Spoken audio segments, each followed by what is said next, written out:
all of them are mighty. But wherever you are, you're always in the mightiest. And today we're in the mightiest region. My name is Mufaro Lusongano. I'm the Executive of Communication and Consumer Relations at the Communications Regulatory Authority of Namibia, and I'll be your Director of Ceremony today. I must begin by giving the House rules, and I see our Governor is probably having a call from the President, and that's the only reason that he's on his telephone, but for the rest of us, we'll please have our phones on silent. And if you'd like to make use of the bathrooms, you simply go out to the back and turn to your left, and you'll be able to utilize our bathrooms. Now, it is a great honor and profound sense of responsibility that I welcome you to this historic occasion, which is the launch of Namibia's National Cybersecurity Incident Management Guidelines 2026 under the theme, Building a Cyber Resilience Ecosystem. I think for many of us, when we think about cyber attacks, there are many organizations that come into mind. But I think one of the things that our Honorable Minister said, which I think was actually key in understanding why it's important to always take cybersecurity important, is you can have the most secure gate, you can have the most secure home, but if you essentially leave it open, it is pointless. And I think one of the things that we, as the Communications Regulatory Authority of Namibia, as well as NAMSET, which is actually the ones that are launching these guidelines, view is there is no point for us to operate in an environment where we don't provide you the guidance that should you find yourself in a situation where you're vulnerable, how do you act upon that? And this is why we're here. Now, to officially commence, that's our program, it is my pleasure to welcome our acting CEO, that is Mr. Elton Bidway, who's representing our CEO, who unfortunately couldn't make it today, but she sends her regards. Mr. Bidway, the floor is officially yours. Please give me a round of applause.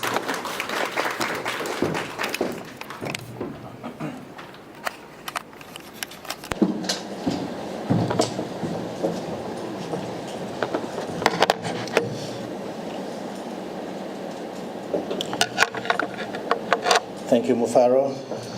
Honorable Emma Teofales, Minister of ICT, Honorable Hofni Ipinge, Oshana Governor, Councillor Esther Awala, ONDANGWA Mayor, Chairperson of the Oshana Regional Council Management Committee, Honorable Abraham Koshiweni, Chairperson of the ONDANGWA Regional Council Management Committee, Honorable Lebius Ephraim, Oshikoto Regional Councillor, Honorable Joseph Shilongo, Ms. Linda Epinge Nakale, Executive Director in the Ministry of ICT, MICT Executive Management and Team, CRAN Executive Management, Middle Management and the team, esteemed stakeholders, members of the media, distinguished invited guests, ladies and gentlemen, Director of Ceremonies, good morning. I also want to extend the sincere apologies of our Chief Executive Officer, Madam Emilia Ngikembwa, who could not make it this morning. Honorable Minister, she has briefed us thoroughly and assures you that you are in very good hands this morning. It is with great honor and a profound sense of responsibility that I stand before you today at this historic event, the launch of the Namibia Cybersecurity Incident Management Guidelines, version 2026, under the theme, Building a Cyber Resilience Ecosystem.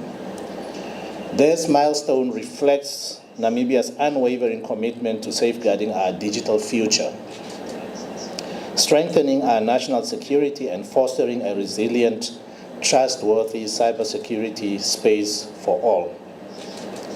Over the years, Namibia's economy has experienced remarkable growth in digital adoption, accelerated further by the COVID-19 pandemic.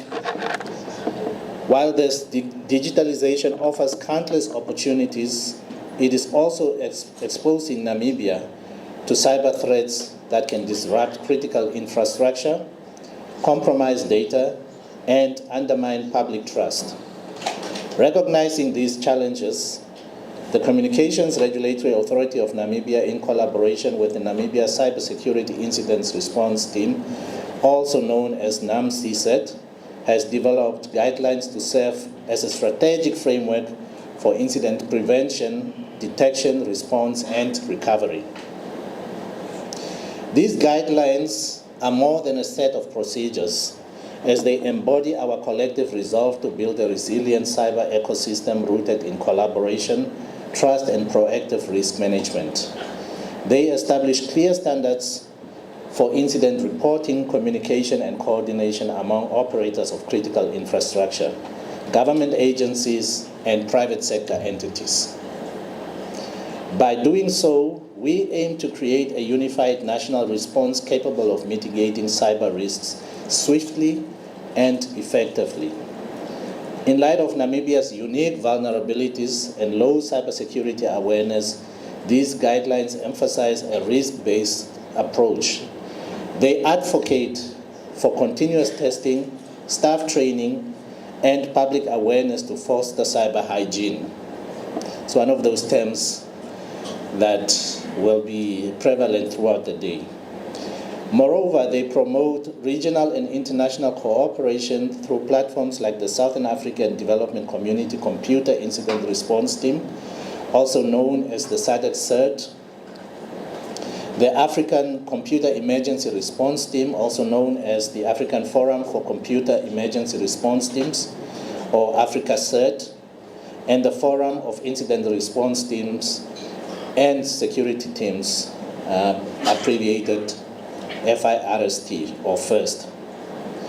I wish to acknowledge the tireless efforts of the CRAN team, the Ministry of Information and Communication Technology team, our partners from the Swedish Program for ICT in Developing Regions, SPIDER. Honorable Minister, the Swedish partners have been very instrumental in assisting CRAN with the development of the guidelines. They have been sponsoring CRAN staff members since 2017 and exposing them through cybersecurity topics at focused learning sessions that are held in Sweden. The dedicated cybersecurity professionals whose expertise and commitment have made this vision a reality. Your work exemplifies our national spirit of innovation, collaboration, and resilience. As we move forward, I call upon all stakeholders to embrace these guidelines wholeheartedly. Together, we can build a resilient digital landscape that protects our sovereignty, fosters innovation, and ensures Namibia's secure and prosperous future. Let us continue to work hand in hand, building a culture of cybersecurity awareness, strengthening our defenses, and cultivating a trustworthy digital environment for generations to come. I thank you.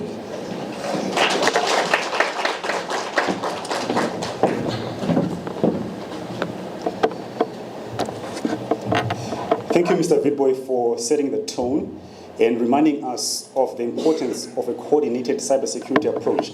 And I think that is very key, because when we work in silos, this is where we tend to get attacked, and you end up experiencing something that you could have prevented had you learned from whether it's another municipality, whether it's another region. And I think this is one of the key things that our Honorable Minister also highlighted, that we've got regional leadership here.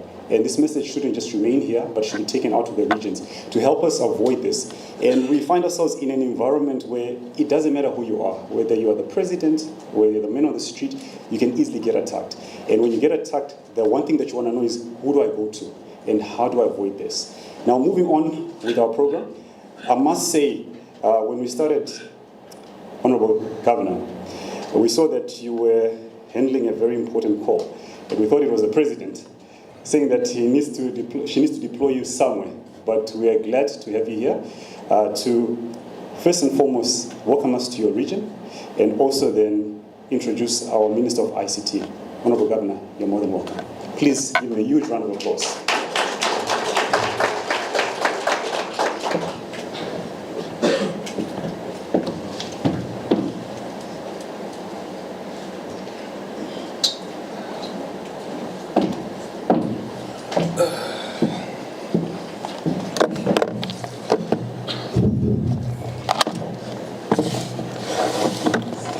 Thank you very much,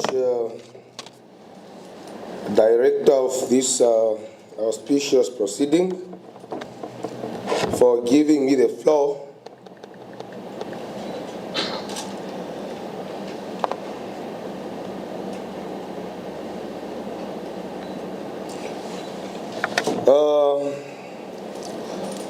Honorable Minister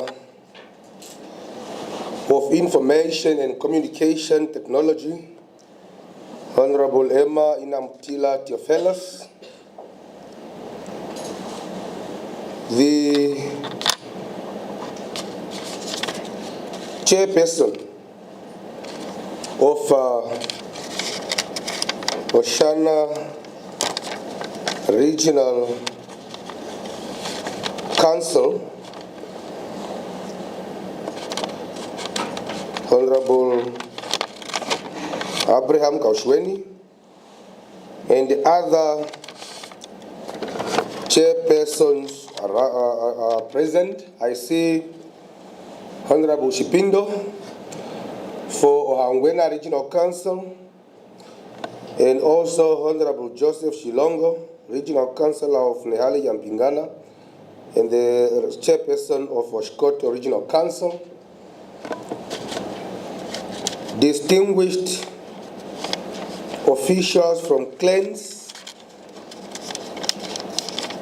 let me also respect the presence of our Honorable Mayor of ONDANGWA Town Council, ONDANGWA Town,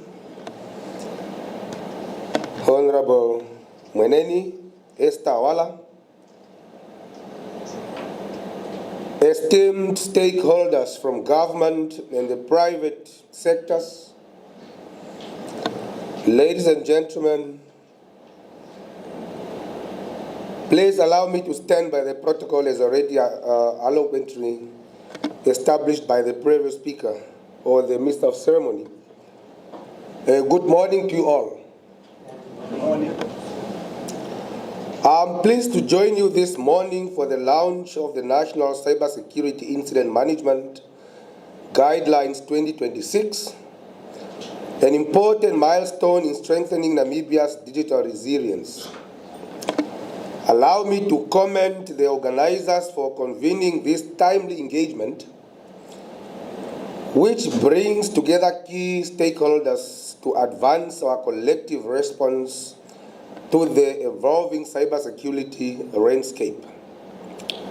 Today's program is outlined, brings together critical elements of awareness, technical engagement, and policy direction, from presentations and simulations to this official launch, demonstrating our collective commitment to building a resilient digital Namibia.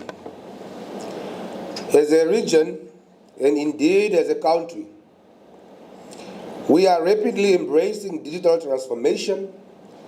However, with this progress comes increased exposure to cyber risks that threaten our institutions, our businesses, and the daily lives of our people. The guidelines we are launching today are therefore both timely and strategic. They provide a coordinated national framework to detect, report, and respond to cybersecurity incidents, while strengthening collaboration between government, private sectors, and critical infrastructure operators. For us at regional level, these guidelines are not merely technical documents. They are practical tools that will enhance service delivery, safeguard public trust, and ensure continuity of essential services in an increasingly digital environment. Let me also emphasize that cybersecurity is no longer the responsibility of ICT experts alone. It is a shared responsibility from institutions to individuals. We must all cultivate a culture of cyber awareness and vigilance. As Oshana region, we stand ready to support the implementation of these guidelines and to promote digital resilience across all sectors of our economy. With these few remarks, ladies and gentlemen, it is now my distinct honor to introduce the Honorable Minister who will deliver the keynote address and officially launch these important guidelines. It is a great privilege to introduce to you our keynote speaker, Honorable Emma Inamtila Theophelos, Minister of Information and Communication Technology. Honorable Theophelos is a Member of Parliament and a dynamic young leader who has distinguished herself as a strong advocate for youth empowerment, digital transformation, and inclusive development. She previously served as a Deputy Speaker of the Youth Parliament, a board member of the National Council of Higher Education, and a junior mayor of the city of Windhoek, demonstrating her long-standing commitment to public service and leadership.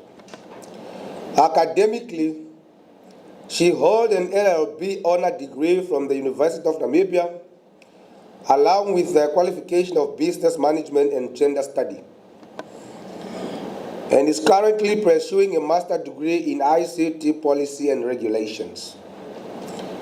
Her Excellency has been recognized globally, or her excellence has been recognized globally, including being named among the BBC 100 most influential women in the world and receiving the United Nations Population Award in 2022.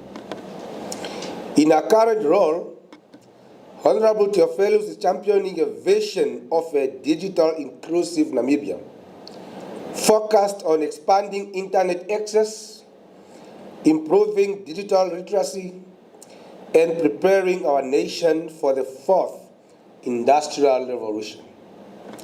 Ladies and gentlemen, please, can you ask you to rise and join me in warmly welcome the Honorable Minister of Information and Technology, Honorable Emma Theophelos, my one and only sister. Please welcome and address us. Thank you. Thank you. Thank you. Thank you very much. Please be seated. Thank you very much, Honorable Governor. I think the Governor, because he knows he's my older brother, likes to start the history from when I was junior mayor, just to solidify that he's my senior. Thank you very much, Honorable Governor, for the warm welcome to the podium. Honorable Hofni Aluwodi Pinge, the Governor of the mighty Oshana region. Honorable Chairperson of the Oshana Regional Council Management Committee, Honorable Abraham Kaushiweni, Chairperson of the ONDANGWA Regional Council Management Committee, Honorable Lebius Ephraim, Honorable Joseph Shilongo, Chairperson of the Chikoto Regional Council, I also recognize you. I recognize Her Worship Councillor Esther Awala, Mayor of the ONDANGWA Town, Ms. Linda Nakale Aipinge Nakale, Executive Director in the Ministry of ICT, Mr. Elton Vetboy, the Executive of ICT on behalf of the CEO of CRAN. I recognize you. I recognize the entire CRAN Executive Management present here and the team, MICT team, distinguished invited guests, esteemed stakeholders seated in this room, members of the media present, ladies and gentlemen, a good morning to you all. Good morning. Good morning. Have we been hacked? If our voice has been hacked, are we fine? Wonderful. It is with immense honor to stand before you today at the pivotal occasion, the launch of Namibia's National Cybersecurity Incident Management Guidelines. The inspiring theme around building a cyber resilience Pitu fie ecosystem. hango yo malu This hodi gathering marks a conferences critical meetinga ne milestone in our podcast collective do malu journey jaese i towards halongi securing fesal fona Namibia's o halongi digital fa quality future, the cameras present, yo but of quality o yo course, the shilala future. kanin mashabo no As you might network all be booster aware, ngengo tonyengwa ko network recent coverage statistics na yo reveal vi kwete that kombinga yo operators yelele wawe of dapo critical bamona ke no mola information dabo do pampele infrastructure wa ongo dinola and etatu imwe government umbari no agencies nano and of umbari no course mbari o private etatu sector no mbari no entities hetatu ile are kongo among the dinola etatu most nano umbari targeted no nano umbari no globally when it mbari comes we etatu to no mbari. cyber incidences and cyber attacks. Cyber criminals employ increasingly sophisticated tactics, exploiting vulnerabilities and leveraging the interconnectedness of our digital systems. These threats are not hypothetical, but they are real. They are evolving and demand urgent action. Therefore, cyber threats now pose a disruptive risk as well as to our critical infrastructure, our government operators, and of course our private entrepreneurs, and most importantly, our citizens of this country. In response, the Namibia Cybersecurity Incident Response Team, NAMCERT for short, housed at CRAN, who worked alongside with our esteemed partners and stakeholders, developed this comprehensive Cybersecurity Incidents Management Guidelines for 2026. And I'm sure you're probably wondering why 2026? Because as you know, the cyber landscape evolves, it changes. The guidelines might be relevant today as we're standing in ONDANGWA and launching these guidelines. 1 week from now, something could drastically change. And we must still adjust those guidelines to respond to an ever-evolving industry. Ladies and gentlemen, these guidelines serve as a strategic blueprint, providing operational standards and best practices to detect, analyze, respond to, and recover from cybersecurity incidents collectively. And I want to highlight a little bit on this, why it's important. These guidelines, or in our fight around cyber incidents and cyber attacks, it's not a out-of-this-world solution. You don't get a system and say, if I install this system on my computer, all is well. These guidelines surely prove to us that there is no magic wand that one can wave and say that a particular system, a particular digital space is safe. These guidelines are meant to guide how to ensure that any existing vulnerabilities are contained, to train ourselves to be thoughtful and to continuously think about how we can protect our data, our personal information, our passwords. So, and more importantly, should there be an attack, because an attack will happen, whether it succeeds or not, that's a different thing altogether. But an attack will happen. When it does, do you strengthen your systems to ensure that the next attack doesn't get through, or that the next sophisticated attack doesn't stand a chance, or that even if it does succeed, that the impact is minimal? And this is a spectrum of the discussion around cybersecurity and cyber incidents that I want us to fully understand as stakeholders in this room, but also citizens that are listening at home. Because it seems that there is a misconception that government or some special entity or person can stop attacks. That's not the case. The attacks will happen. Just like as a human being, as you exist, you will fall sick. There are things you can do, keep a healthy diet, exercise to try to keep healthy. But when winter comes, the cold will find you. But when it finds you, there is ways to medicate and for you to get better. So that is the analogy I want to draw to make it more relatable in terms of when we talk about cyber incidences, cyber attacks, and the entire spectrum of cybersecurity matters in this country, but of course, the world over.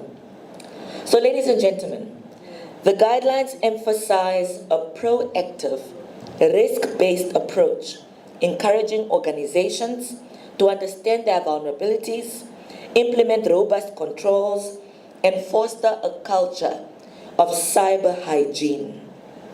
And I wish everybody in this room would look up cyber hygiene if you have not heard the term, because it's meant for you to better understand how you can properly protect yourself online. These guidelines highlight the importance of coordination among stakeholders in the public and private sector, and underscore the role of incident reporting, information sharing, and continuous improvement in building resilience. It's not a once-off thing, it's a continuous thing. The smarter we get, the smarter the criminals become. So we must constantly build resilience, constantly build systems that are stronger than those who attack them. Building a resilient ecosystem, therefore, requires collective effort. It involves not just technical measures, but also raising awareness amongst our staff members and, of course, our citizens, fostering trust, promoting a culture of shared responsibility.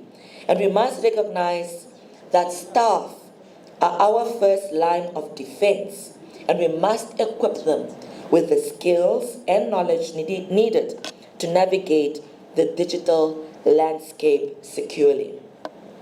Furthermore, these guidelines reinforce Namibia's commitment to regional and international cooperation. Cyber threats transcend borders. Hence, Namibia actively participates in regional frameworks and regional fora, such as the Southern African Development Community SADC Cyber Incident Response Team, the Africa Forum of Computer Emergency Response Team, which is Africa CERT, and aligns with global best practices, such as international organizations for the standardization, ISO, and the International Electrotechnical Commission, IEC 27001, and the National Institute of Standards and Technology, as well as the Cybersecurity Framework. Such collaborations enable us to share intelligence, respond swiftly to incidents, and strengthen our collective security. And we see this particularly in the way we experience the cyber attacks. Most of the attacks do not emanate from the Republic of Namibia. They emanate from beyond the African continent, in fact, which means it makes it difficult, one, to predict always where the attacks will come from. But should an attack succeed, it even becomes a tall order to hold the cyber criminals accountable. When cyber criminals do not sit in your jurisdiction, in this case the Republic of Namibia, you depend on other countries to help to bring those criminals to book. Like any other criminal activity beyond the cyberspace, whether it's murder, theft, in the real space, if I can put it that way, you depend on cooperation between states. And we do the same by ensuring that we are active members as a country on these regional and international platforms to come up with agreements of cooperation with this particular forums that are way ahead of us in terms of resilience, but moreover, to collaborate with countries on how we can protect our citizens collectively. I can promise you now, the losses in billions that some countries are experiencing in terms of cyber attacks are alarming. I'm not saying we're doing any better. Every dollar lost is a dollar lost too many. However, we continuously try to ensure that we learn from those that have stronger systems, better skill set, better ways of determining cyber attacks before they happen, and how best to respond to them when they do happen. So we see this as a journey towards cyber resilience, which is ongoing, and these guidelines are not static, but they are designed to evolve with emerging threats and technological advancements. We are committed to regular reviews and continuous capacity building to ensure Namibia remains resilient in the face of evolving cyber risks. Directors of ceremonies, ladies and gentlemen, in conclusion, I call upon all stakeholders to embrace this initiative. Let us work together to create a secure digital environment that fosters trust, that fosters innovation, and of course, a sustainable development in the way we deal with cyber incidents. Building this resilient cyber ecosystem is not just a necessity, but it is our shared responsibility and a vital investment in Namibia's future. Thank you for your kind attention. I appreciate your commitment and your partnership in building a safer and more resilient and cyber hygiene Namibia for now and for the future. Thank you very much for your kind attention.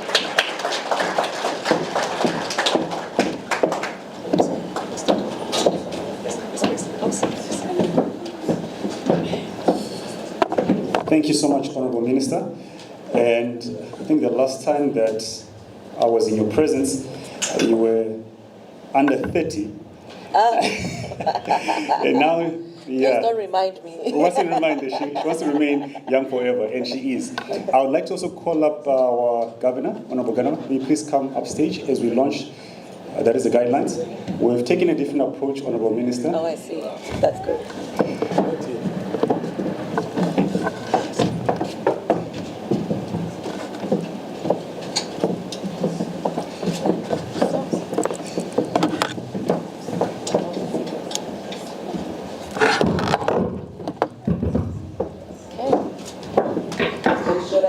Cut first. Flip and cut.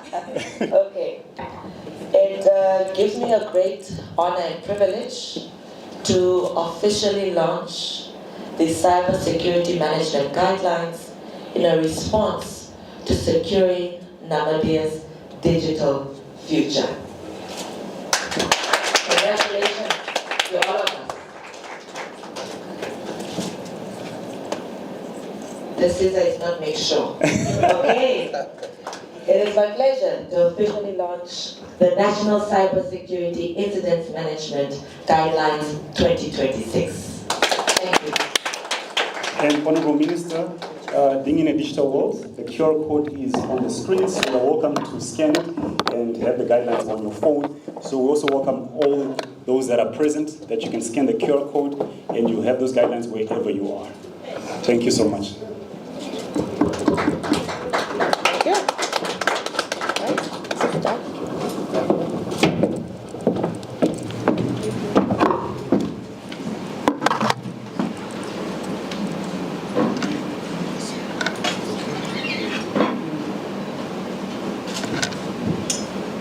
Ladies and gentlemen, we may be seated.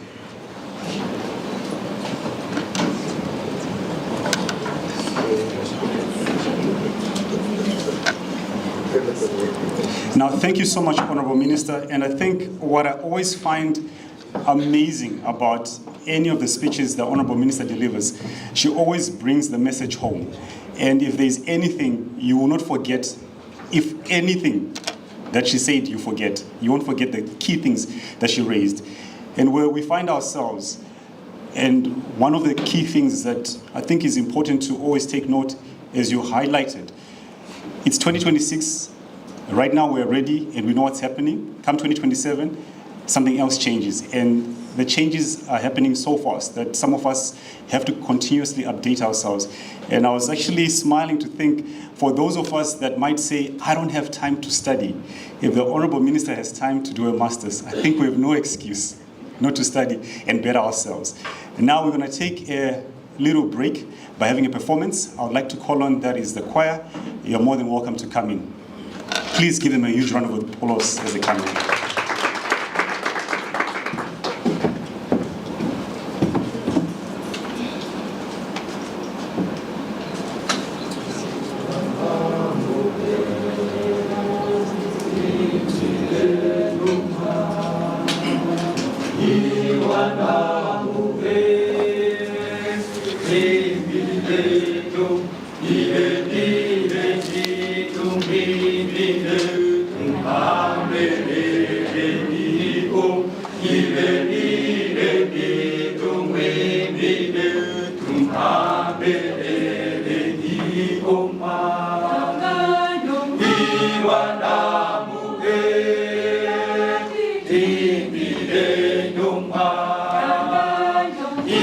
Iwan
Tandi Oma, Tandi Pandula, Tandi Ambelele Kalunga, Oma Wanje Oye Oma Nawa, Omolilonga, Zoka Ningile Njewo, Omo Kukala Mwenyo Kwanje. Dana nandosho tandipe onga difute andu wana wawe magano genji apenje ongondo ompe otapenje ondunge ndosho omayele divilongite paharoje aihe onga okwe ipenje oshali inandi pulana ndoshilwe onke otandi imbilonga wanje notandi tangedina jonga wanje onga wanje oye oye onga nawa noye tasilenjo hendanjo ya ruhe onke otandi imbilonga wanje notandi tangedina jonga wanje onga wanje oye oye onga nawa noye tasilenjo hendanjo ya ruhe tangi onga tandi pandula tandi hambelele kalunga onga wanje oye onga nawa omolilonga zoka ye ningile njewo omokukala mwenyo kwanje nana ndosho tandipe onga ndifute andu wana wawe magano genji apenje ongondo ompe otapenje ondunge ndosho omayele divilongite paharoje aihe onga okwe ipenje oshali inandi pulana ndoshilwe onke otandi imbilonga wanje notandi tangedina jonga wanje onga wanje oye, oye, onga nawa. noye tasire njo henda njo ya ruhe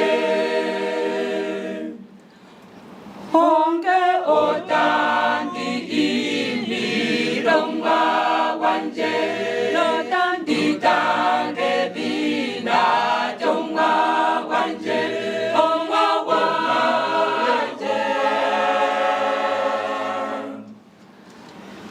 oye oye omwana wa noye tasire njo henda njo ya ruhe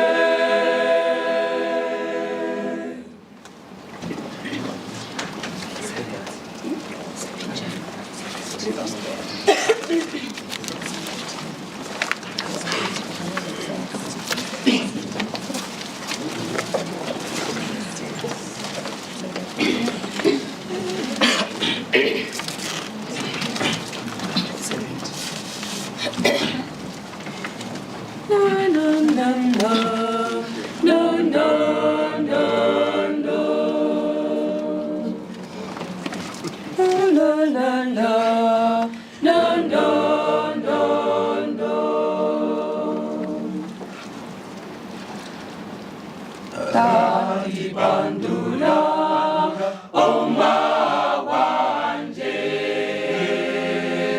kasilo henda okwa panje ahora uwa na wanda longa ihe omore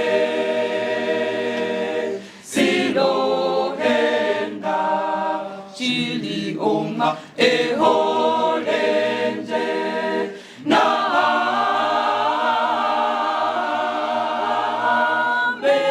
melele maka ondilipo moresi lohenda e okwa panje hambelele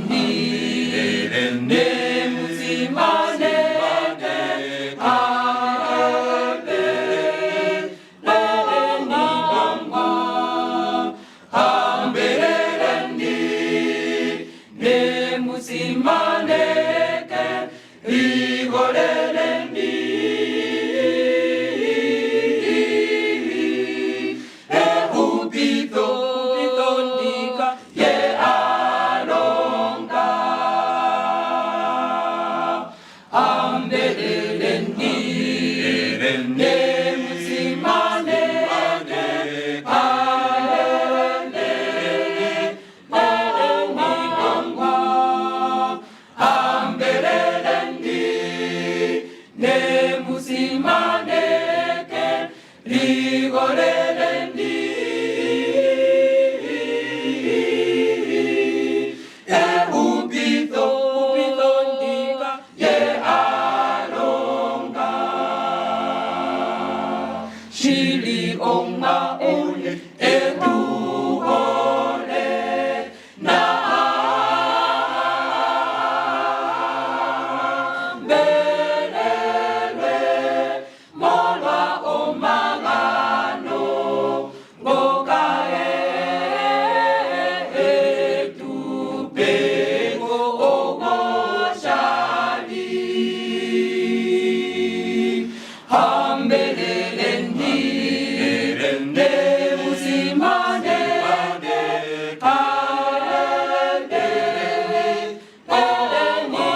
Please give them another huge round of applause.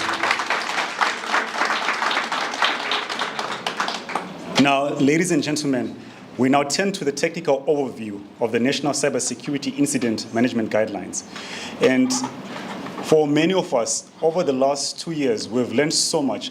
That is from our acting executive for NAMCERT, that's Ms. Cornelia Shipindo, around what cybersecurity is all about. So I'd like you to give her a huge round of applause as she takes us through the guidelines.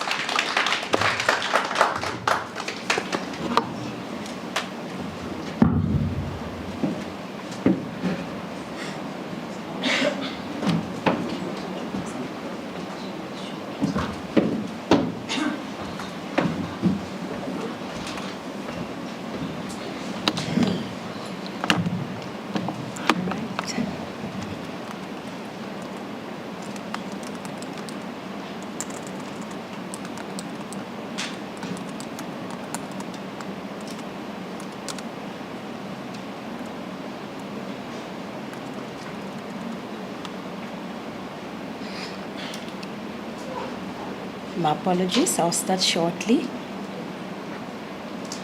All right, ladies and gentlemen, Honorable Minister, Honorable Governor, Honorable Her Worship the Mayor, Honorable Councillor, allow me to stand on the protocol already observed and established throughout the beginning of the event. As introduced prior, my name is Cornelia Shipindo, currently the Acting Executive of the Namibia Cybersecurity Incident Response Team, in short known as NAMCERT. I'm going to take us through an overview of the guidelines that were officially launched today. I'd just like to get an indication of who has access to it regarding to the QR code that we have received.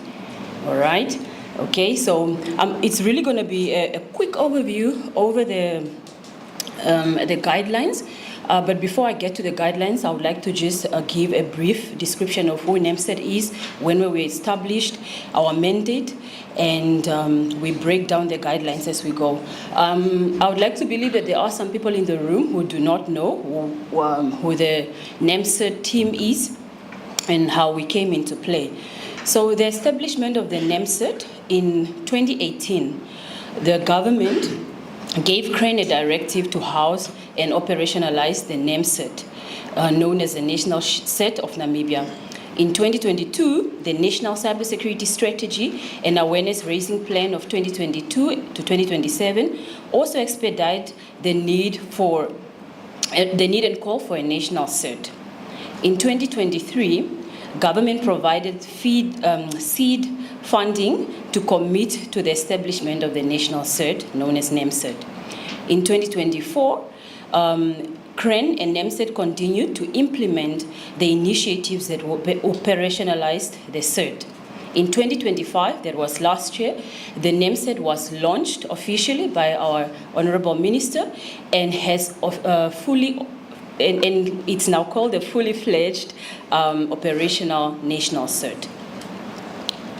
The relationship between CRAN and NAMCERT, I'm sure we also see the branding today in the room, is that CRAN hosts NAMCERT, and the head of an executive of the CERT reports directly into the CEO of CRAN, and who then reports to the board directors of CRAN. CRAN also offers support services to the NAMCERT, and NAMCERT then leverages from CRAN's existing services within the organizational support. So we are basically a baby of the MICT and CRAN, and we are integrated within those two entities.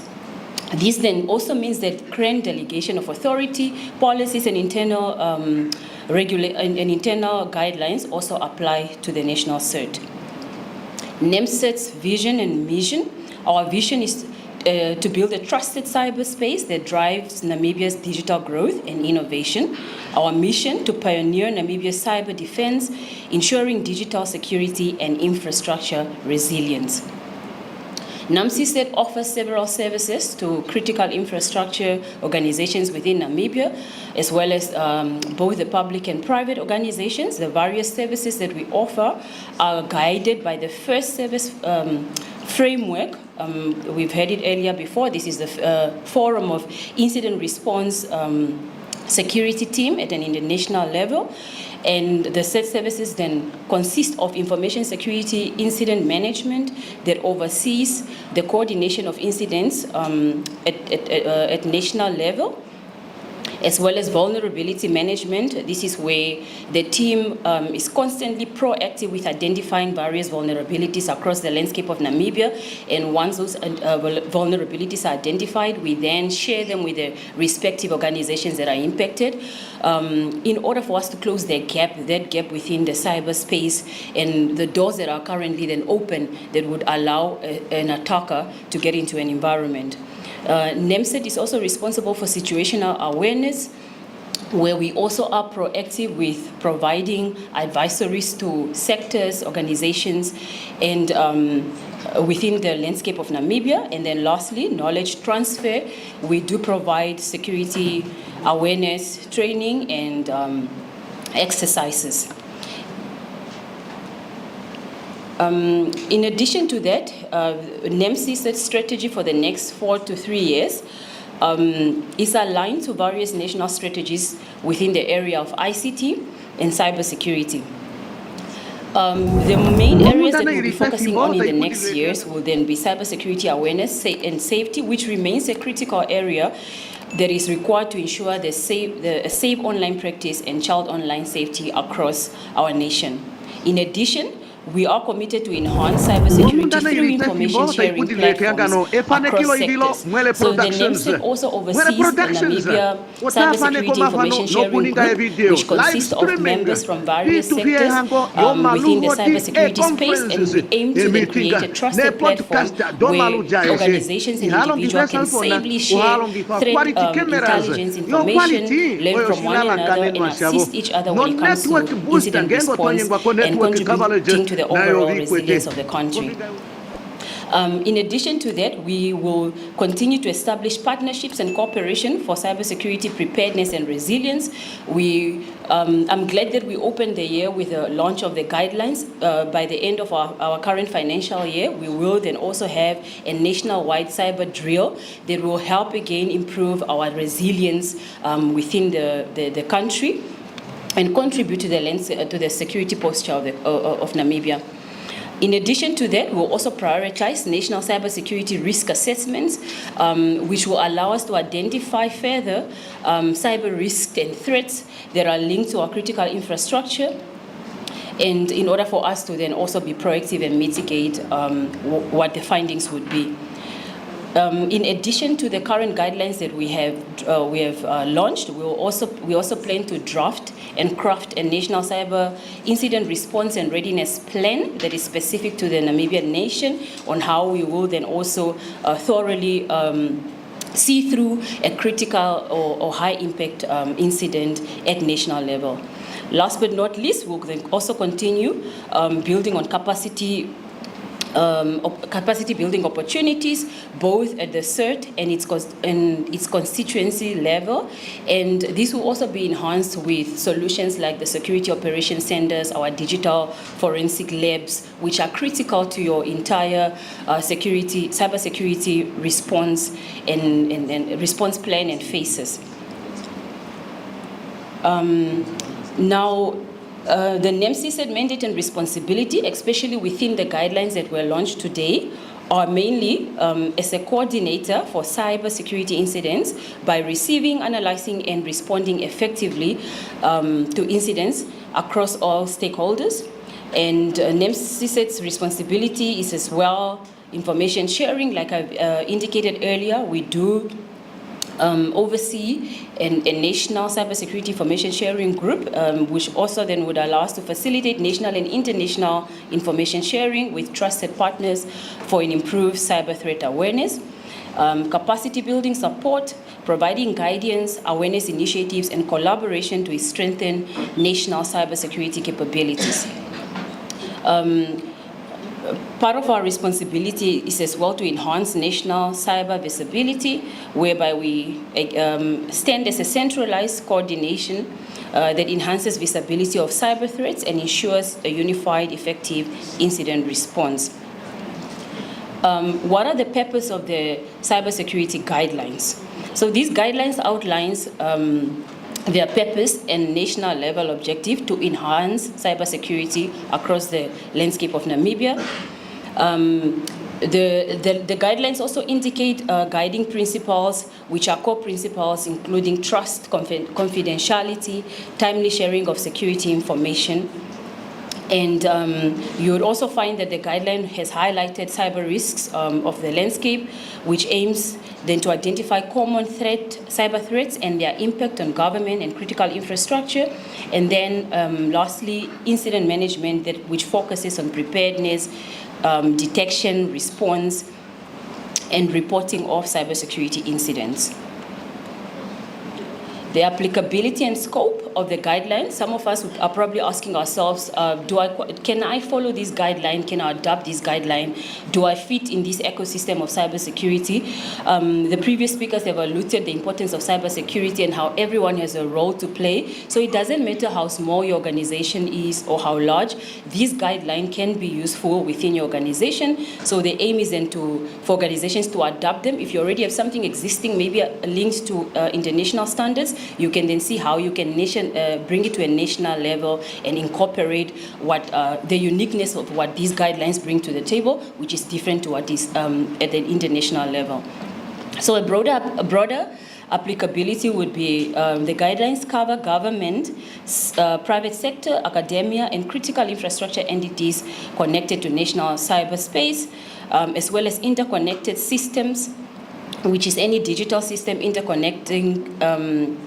interconnection that creates a cascading effect from vulnerabilities in one sector to another. The adaptable frameworks. The guidelines provide a flexible framework adaptable by organizations of various sizes and maturity level, and then a shared cybersecurity readiness, which is a consistent guideline application that promotes a shared baseline of readiness and improved national situational awareness. Look at this overview as, I don't want to ruin, it's like when a new movie has been released and then somebody tells you, or a series that you have been looking forward to go through, and then somebody tells you all about it. By the time they are done, you might not want to watch the movie again. So this is quite a high-level presentation of those guidelines, but I encourage each and everyone to make time to go thoroughly through the guidelines so that you can appreciate it further. So like I indicated earlier, the guideline also then highlights cybersecurity risk. We have heard earlier that as the digitalization increases within the landscape of Namibia, there are common cyber threats that are imminent, like malware, ransomware is a major one. Phishing, insider threats are also primary cyber risks that organizations can face today. As we stand here in this month of April, Namibia has already experienced 3 ransomware attacks within the first 4 months of the year. If you get to that average, it's almost like 1 incident per month, which is a very high concern. So there's a lot that we need to do and also prepare when it comes to ransomware attacks. And this is also a reminder that resilience is really knowing that you're going to be hit. But what matters is how do you get up, or are you going to be remaining down? So it's important for us to prepare on how to respond to these specific common threats and get back up to operation. Another area of cyber risk are the system vulnerabilities. So through the vulnerability management services that we offer, we have identified that there's a lot of misconfigurations, outdated software, as well as weak access controls within organizations, which then also makes you which increases the organizational cyber risk exposure. So we'd want to close up these vulnerabilities, and the more we take the notification of these vulnerabilities, organizations, and closing them, the better we close up that gap of being compromised either by a ransomware or through a phishing or any other form of threat. Another area of risk when it comes to cybersecurity would be the supply chain. Third-party service providers, sometimes you might be safe, but who you are in business with, if they are vulnerable, then you are as vulnerable as the person that you're in business with. So it's also very important for organizations to ensure that your third parties are also having some baseline of security measures, similar to how we used to place that security clause within our contract. Now we also, privacy clause. Now we also need to add the security clause within your contract. How are you going to protect my information if you are accessing our systems within our infrastructure, or if you are accessing our network, or even if you are providing a certain software? We get a lot of outsourced softwares for our organizations that can bring those cyber risks within your IT infrastructure. Lastly, risk assessments that are very important. We need to conduct regular risk landscape assessment in order to help prioritize mitigation, which will be aligned to these significant threats that are identified.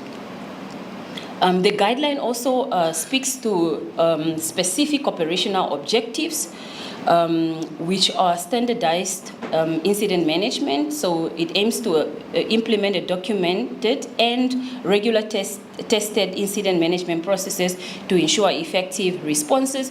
So once you go through the guideline, you'll be able to, if you don't have any incident response plan at all in place, you will be able to adapt this and also follow through on what are those basics items that you have to be that you need to have in place in order for you to respond effectively to an incident. And then it also has defined roles and responsibility, which clarifies roles for staff to know their duties in detection, escalation, decision-making, and communication during an incident. So it's also very important to have your communication plans, your overall cybersecurity strategic plan, who speaks to who during an incident, who is not allowed to say what during an incident, and also a reminder that during a cybersecurity incident, it's not only IT that plays a role. Each and every other staff member that's called to that response team gets to play a role towards the recovery of that specific incident. So when you look at a basic incident response plan, you get to organizations per uniqueness of that organization will have an incident response team within that organization as well. You can call it a mini set or SOC team, but there is a team that will immediately be able to respond to specific incidents. The guidelines also then speak to a proactive risk management, identification of vulnerabilities and threats ahead of the incident to reduce these risks effectively, and then capacity building, which speaks to the enhancement of skills through targeted training, awareness programs, and technical development initiatives. I think the heartbeat of the incident, the incident management guideline is also the incident management life cycle that consists of various phases depending on which standard you'll be following. It's important to have your preparation phase, which involves your planning, training, and setting up of tools. So we need to be prepared even before the incident. You must have your tools ready. How do you pick up an incident within your environment? How do users report that incident? And if it's a high impact incident, how do we reach NEMSET during those specific incidents? So the reporting channels are also stipulated in the guideline. Detection and analysis, this is a stage where detection focuses on identifying incidents promptly and analyzing their scope and impact, which is also very important. Sometimes we can prematurely communicate an incident that is not material. It could be it's a false alarm or false alert, so we need to do thorough analysis before we fully communicate to the relevant parties. Response and recovery, this speaks to the containment and eradication of threats, followed by recovery to restore and normal operation. Containment is also a very, very important phase during your incident response phases, because this is where if one area of business is attacked, we need to make sure that it doesn't spread over, for example, to your backup or to another division, or if it's just a financial system that has been compromised, we need to make sure that the human resource is not impacted and it's contained within that area until it's fully eradicated. The last area would be your post-incident review, which reviews the documents, lesson learned, and how to improve future incidents management processes. So it's also very important throughout your incident to document every step so that you can replay. First of all, did we go according to our incident response plan? Did we follow every step? If not, what did we miss? And where can we improve if this similar incident happens, or if another incident or attack happens? How can we best respond to that specific incident. And then with lesson learned as well is the ability to be able to share these lessons learned with other organizations, other sectors. If a financial bank gets compromised today, it will be very important for them to share their lesson learned with others, so that if the hackers are targeting specifically the financial sector, and you will then be prepared to close off all those doors that this specific organization had identified, or how they ran through an effective response steps and clean up. So it's very important for us to then also share those lessons learned, and emphasizing on that, hence why we want each and every organization to be a constituent of the CERT or a stakeholder, so that we can share all our experiences within the various incidents, and then help others before they get attacked or during an attack, because the say goes, there are two companies, those that have been hacked and those that do not know. So chances are you have a compromise but you are not aware of it, or maybe yet to be hacked. So preparation is very important. There is then the various phases again of the incident management life cycle. That this life cycle or handling life cycle is also reflected within the guideline. You'll be able to go through them, know what to do when. We've given examples of even specific tools that one can consider in order for you to get notification or identify an incident, who to report, mandatory reporting within the life cycle of your incident response, and even those that are not mandatory. I think there's an area that we also need to take cognition of, is that reporting incident is very important for statistical as well as research and development throughout the cyber landscape of Namibia. We get a lot of students saying, but there's nothing out there nationally that we can use. Where is that guideline? Where is that standard? Where is that statistic where we can find this information? The CERT has gone further to publishing quarterly statistics on what we have found across the landscape of Namibia, but it's also important for organization what is internal that we could not get access to, for us to channel that further and help one another build a secured and resistant infrastructure. I think I went ahead of my next slide, which is incident reporting and communication. This is a very important area as well within your incident response. So it's important to have timely reporting, which includes early incident reporting for faster coordination and to reduce the duplicated efforts of cyber security responses. So this is another example where within our experience of supporting organizations in Namibia, they get to be compromised, let's say today, and only get to reach us to the CERT after 2 weeks or even 3 weeks, where you have allowed the damage to actually go further, or your ability to respond to that incident becomes the duration becomes longer, while if you would have reached out to the CERT, we could have reduced that period so that you can get back to operation instantly. So it's very important for us to report incidents. The guideline, if you go through it as well, has indicated the duration, at least within 24 hours of you being compromised as an organization. Please reach out to the NAMS CERT so that we can assist and coordinate together this specific incident that you might experience. In addition to that, the guidelines also gives clear instructions of which incidents to report, the reporting methods, as well as the benefit of early notification that I've highlighted earlier. So sometimes we don't even know, is this an incident or not? The guideline has a list of many of possibilities of various incidents that you might experience, and if they fall under that category, please reach out to the CERT so that we can collaborate and work together. Lastly, balancing transparency and confidentiality. The guidelines also emphasize on protecting sensitive information during reporting, which balances the openness and the need for confidentiality in communication. Again, like we've indicated, we do subscribe to various standards as a national CERT. If you report your incidents to us, there is information, your information will be handled in a secured manner. We follow a TLP protocol, which defines the various levels of information that can be shared with the public, what can be shared within the impacted institution, and then the lesson learned, for example, like TLP Clear, which is information that we can easily share with the rest of the sectors and and the public so that they can learn from that specific incident. Another area within the guideline is that it highlights the cybersecurity awareness and training. I think this is the most important and component part of the cybersecurity chain. Everyone needs to be trained, everyone needs to know what's going on, and everyone needs to know how to protect themselves. So it's important that the human factor gets to receive awareness, and this is in order for us to reduce risks and improve defense. The various type of trainings or awareness, one towards your technical staff.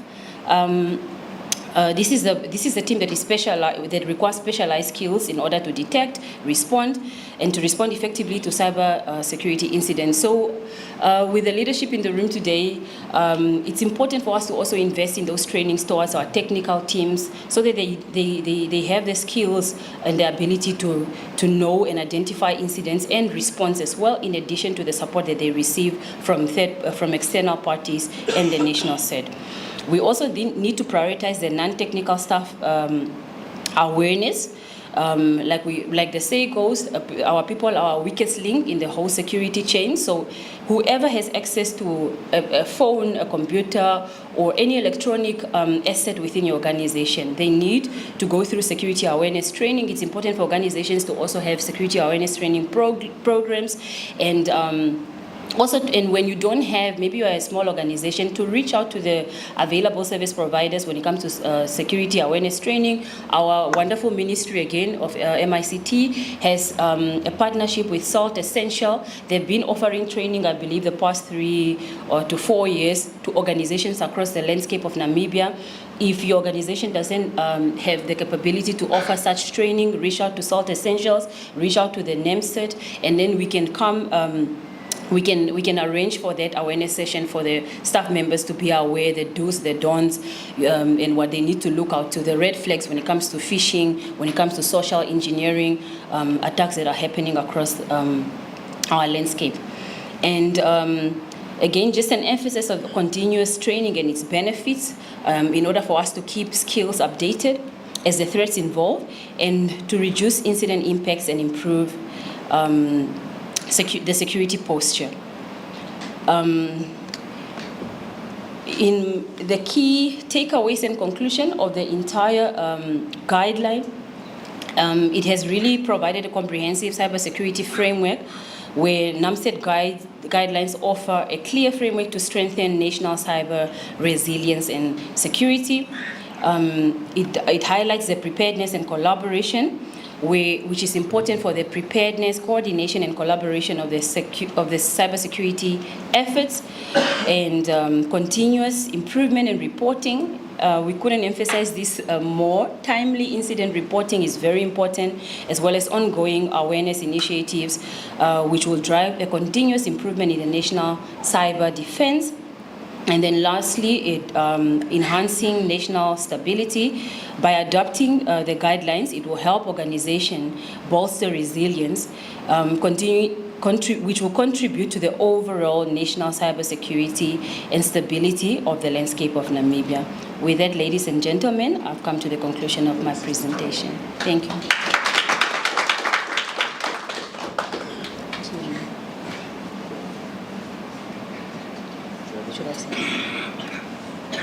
All right, we'll now open up the floor for questions and answers. If there's anything that is not clear or whatever you need clarity on, based on my presentation, based on what you have already scanned through the guideline, or anything else that you would want to ask in relation to today's event.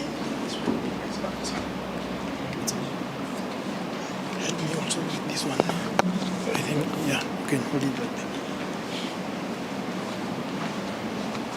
Oh, this, okay.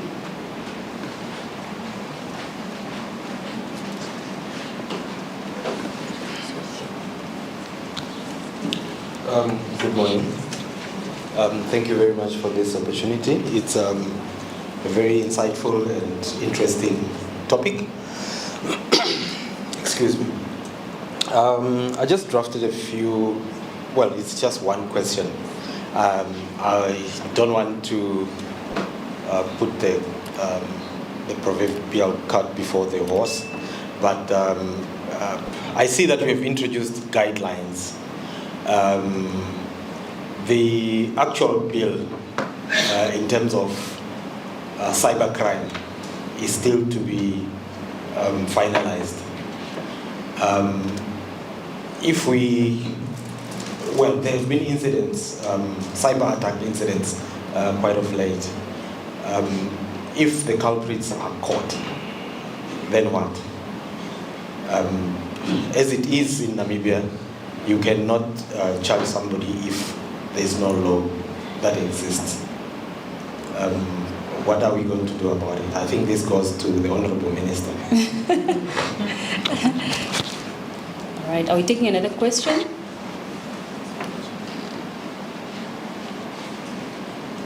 Okay.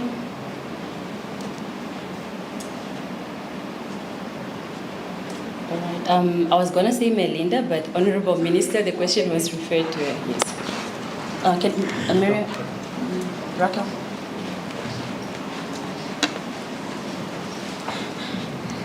Thank you very much for the question. I don't know who asked the question by name. Thank you very much. Yes, indeed, the cybercrime bill is still under consideration. We had a validation workshop about 2 weeks ago after going to CCL for it to be tabled in the National Assembly. I think it's incorrect to say that once a cyber criminal has been caught, there is no law to charge them. Thankfully, we do have a Criminal Procedure Act where one can still be charged through that act. Theft is theft, whether it's online or offline. Misrepresentation, whether online or offline. False pretext is a criminal offense, whether online or offline. The cyber bill, of course, yes, will make provision for sentences that are consummate to the crime that has been committed online. But to say that that criminal will not be charged is not correct. So they can still be charged. There might just exist a limitation on how far the charge can go. However, if you steal somebody's money from a bank account, the elements of theft will still be satisfied under the Criminal Procedure Act, and you will be charged for theft. And that's exactly what's being done through NAMPOL's investigations, through I forgot what the department is called now, but in terms of their digital criminal investigators on how they get those criminals.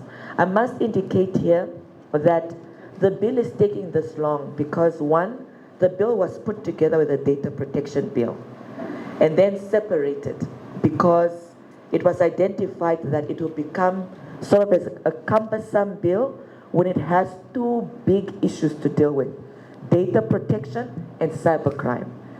So one, we separated the two. The data protection is now a bit more advanced than the cybercrime because we want to deal, or we want to encourage prevention more than cure. Remember, cybercrime deals with after the fact.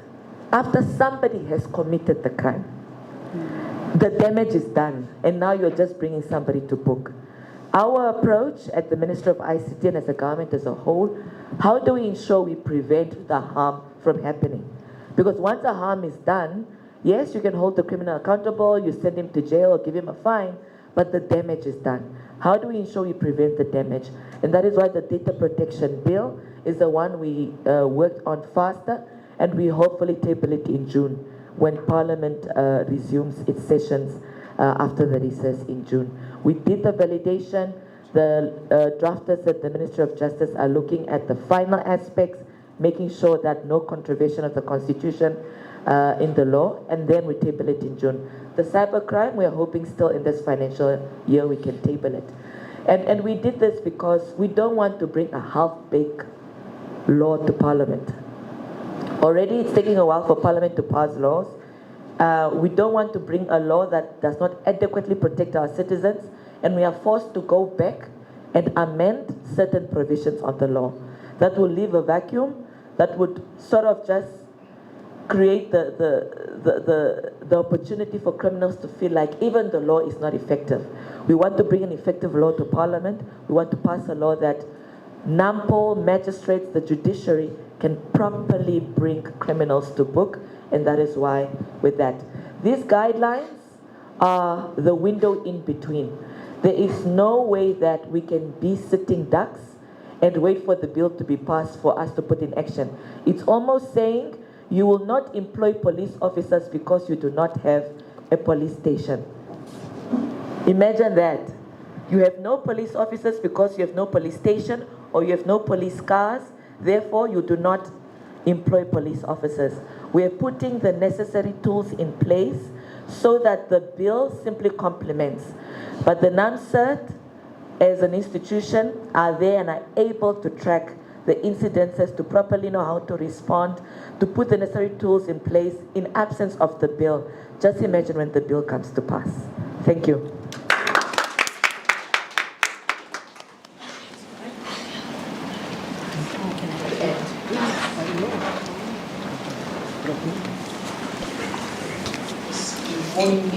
Just to add to what the Honourable Minister has mentioned, it was really well thought in terms of the creation of this NAMCERT. I remember being in the SADC, the Ministers' meeting, the SADC Ministers responsible for ICT around 2017, where countries were given deadlines in terms of setting up this particular body. And you know, every year the ministers together and they get feedback in terms of how far you are with establishing the NAMCERT, and also of course having the laws that are in place. And you know, you sit at these meetings, Namibia, what are you doing? Namibia, just you can imagine, you represent your country and you have to report on. And on that basis, the policy directive then was created. I think like the Honourable Minister has indicated, for us then to be able to ensure that we have a structure in place. And if you look at really the law aside, if you really look at the work that the NAMCERT is doing, it's commendable. There are institutions that were under attack that didn't even know they were under attack. The statistic is there. And you know, and like Honourable Minister said, yes, you're under attack. What you need to do then, whether offline or online, crime is a crime. It must be reported. Maybe just also to touch on the cybercrime bill. Yes, the Honourable Minister has mentioned we really had some technical issues. I must be honest, because we lost one of our drafters who was responsible for the drafting of the cybercrime law, and then we had to go a step forward. But again, also important is that we as a country, we have ratified or acceded to the African Union Convention on Cybercrime and Data Protection. That is also is guiding us. At SADC level, we have SADC model laws on electronic transactions, on cybersecurity and data protection. Those are also guiding us. But I think importantly is a lot I've been talking about, many people were talking about, we have the Budapest Convention, which is a European Union convention used in dealing with the issues of cybercrime. And that is a particular block. It's for European Union. So over the past 3 years, as a country, we've been part of the negotiations on the United Nations Convention on Cybercrime. So when you look at our bill of late, has really covered many of those emerging trends that are covered in that particular bill. So I think if you followed late last year, the Honourable Minister signed on behalf of the government that UN convention that we are then transposing, or we are transposed into our domestic legislation. So we are getting there. Yes, it's quite frustrating from law enforcement, for example, especially for specific crimes, but we are really hoping to bring a law that is quite comprehensive and also that is up to date and aligned to the UN Convention, which is a global body to which every member state that is a member then would have to cascade. I just thought I should highlight that. Thank you.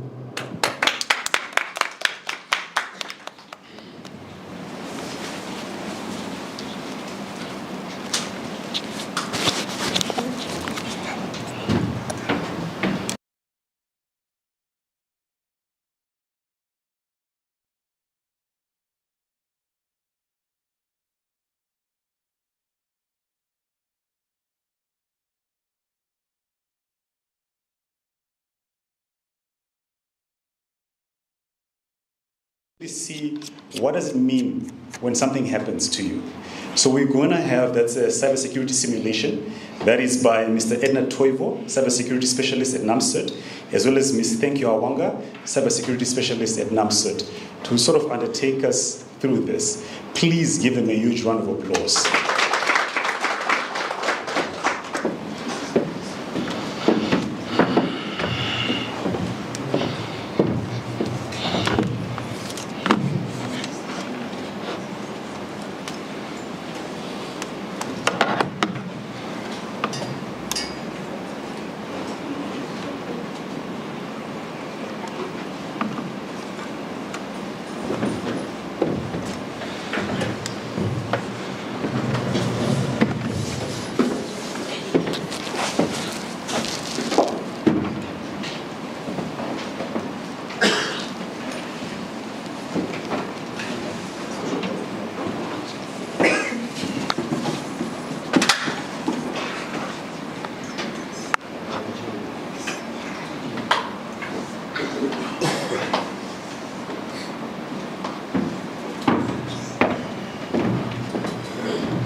Okay. Good morning, ladies and gentlemen. I stand on the protocol already observed. My name is Edna Toivo, cybersecurity specialist for the NAMCERT. So I will be taking you through the cybersecurity simulations, and within these simulations, we will be engaging with you. So we just expect we would appreciate your participation. And so the main aim or the theme of the simulations that we'll be undertaking is building resilience, incident response in action. So firstly, we'll touch on cybersecurity simulations, just the types of simulations that are there, and then we'll have 3 incident response scenarios that we'll be running through with my colleague. Thank you. Okay. Before we go into the scenarios, it is important to understand that cybersecurity readiness is built through practice. So different types of simulation exercises help organizations test their preparedness at different levels.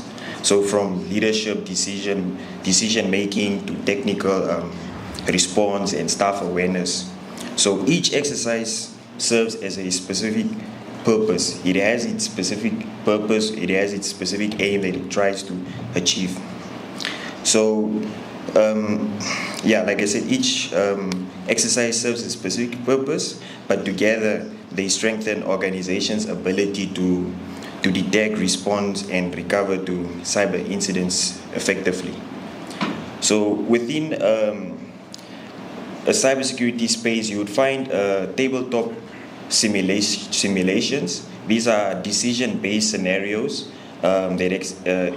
decision-based scenarios for leaders to talk through response actions. They're normally done in boardrooms just to understand what you would do in an incident. And then you'd find there are then walkthroughs or simulations, which is what we will be doing today. It's participants make decisions in a realistic scenario and with the aim to see what the outcome will be. And then on top of that, we have the red team and blue team, which is now attack and defense. This one is mostly done by students or pen testing organizations, where one team attacks and another one defends, just with the aim to test the team's technical abilities. And then we have now the famous one, which is the phishing simulation, which a fake email is sent to staff to test their response to cybersecurity. I think this one is, I think most of us have probably seen this one within our organizations, there where you would receive an email, and if you click on it, then you have to go through some form of training and stuff like that. And then there's now the last one is now the full-scale exercise, which is now a full incident response simulation, which involves multiple teams and real-time coordination, which deals with the entire cybersecurity kill chain or framework which Cornelia presented, which goes through preparation, containment, and as well as post-incident analysis. So the first simulation that we'll be going through will be the AnyDesk phishing fraud.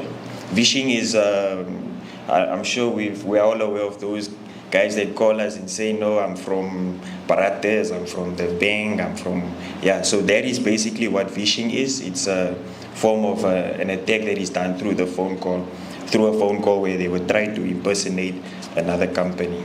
So that's the simulation one.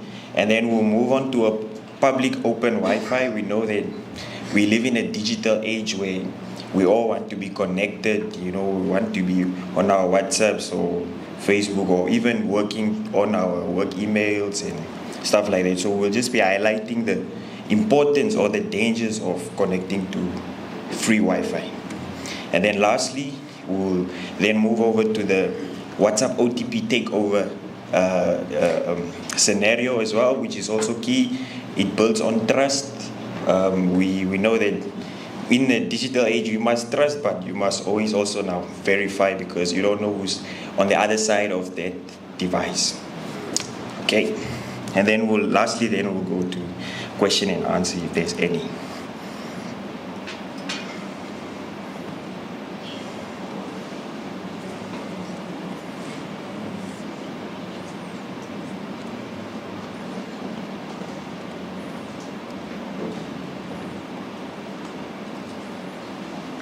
Okay, is this visible? So I zoom it a bit. Can you guys at the back see? Okay.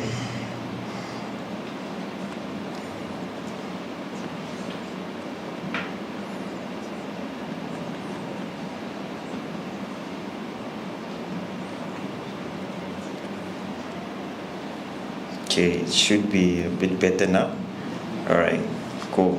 So this is the first incident simulation scenario that we'll be going through. Is there maybe there will be a mic going around, right? Okay, or I'll just navigate it differently. All right. So the first incident, like I said, it's the phishing fraud. So it's on building resilience. So it's a Monday at 4 p.m. Windhoek time or Namibian time. You are Martha, 48-year-old senior accounts officer at a logistics company, and your afternoon is winding down when your phone rings, an unknown number calls you. Okay, then you answer. It's an unknown number. They go by, "Good afternoon. This is David from Telecom Namibia, technical support. Am I speaking with Martha?"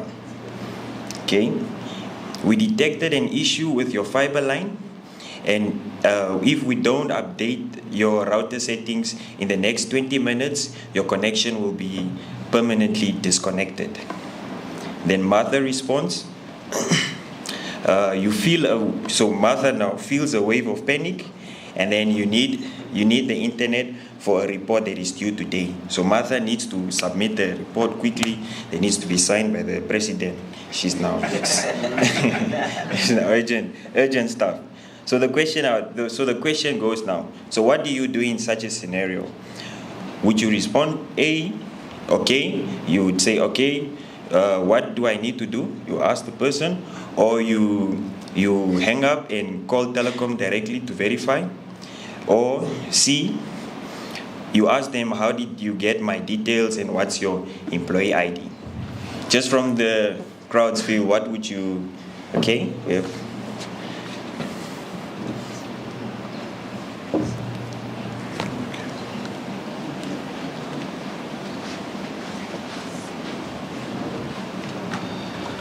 Good morning. So, firstly, I think me answering is unfair because I do this awareness. Okay. However, you said option C was hanging up. The options B is the one where you hang up and you call telecom directly. Okay, so I'll go with option B, whereby you hang up and call telecom directly and ask for David and ask to speak to David. And then I think there's another one. You would ask them how, C is how did you get my details and what's your employee ID? Yes, so that's the question that you ask first. How did you get my details and what's your employee ID? And then after, oftentimes you'd hesitate with the employee ID, giving away the employee ID. You'd hesitate. So that's the question that you ask first, and then if you feel uneasy about the answer, you hang up and call back telecom. Okay, However, let's do that. So we'll select then C. Yes. We ask them. So now you ask them that question. Then they say, my employee ID is TN482. I understand your concern, Ms. Martha. Security is exactly why I'm calling. This is a known network vulnerability affecting accounts in your area. I can send you an SMS right now confirming the case number TN2025-048M. What would that help? Okay, and then a message arrives now immediately to your phone. An SMS arrives immediately, Telecom Namibia case, and then it gives the case number, open on your account with the reference David, tech support, and it looks official. So now, this message makes it feel more real now. What now? So these are now the options. Okay, the SMS confirms it. What do I need to do? Or B, I'm going to call telecom officials number regardless. B. I would go with B. You confirmed the SMS, but you go with B, ne? Yes, I would still go with B because. Okay. Can I elaborate? Okay, anyone else with maybe a different opinion? Okay, let's see.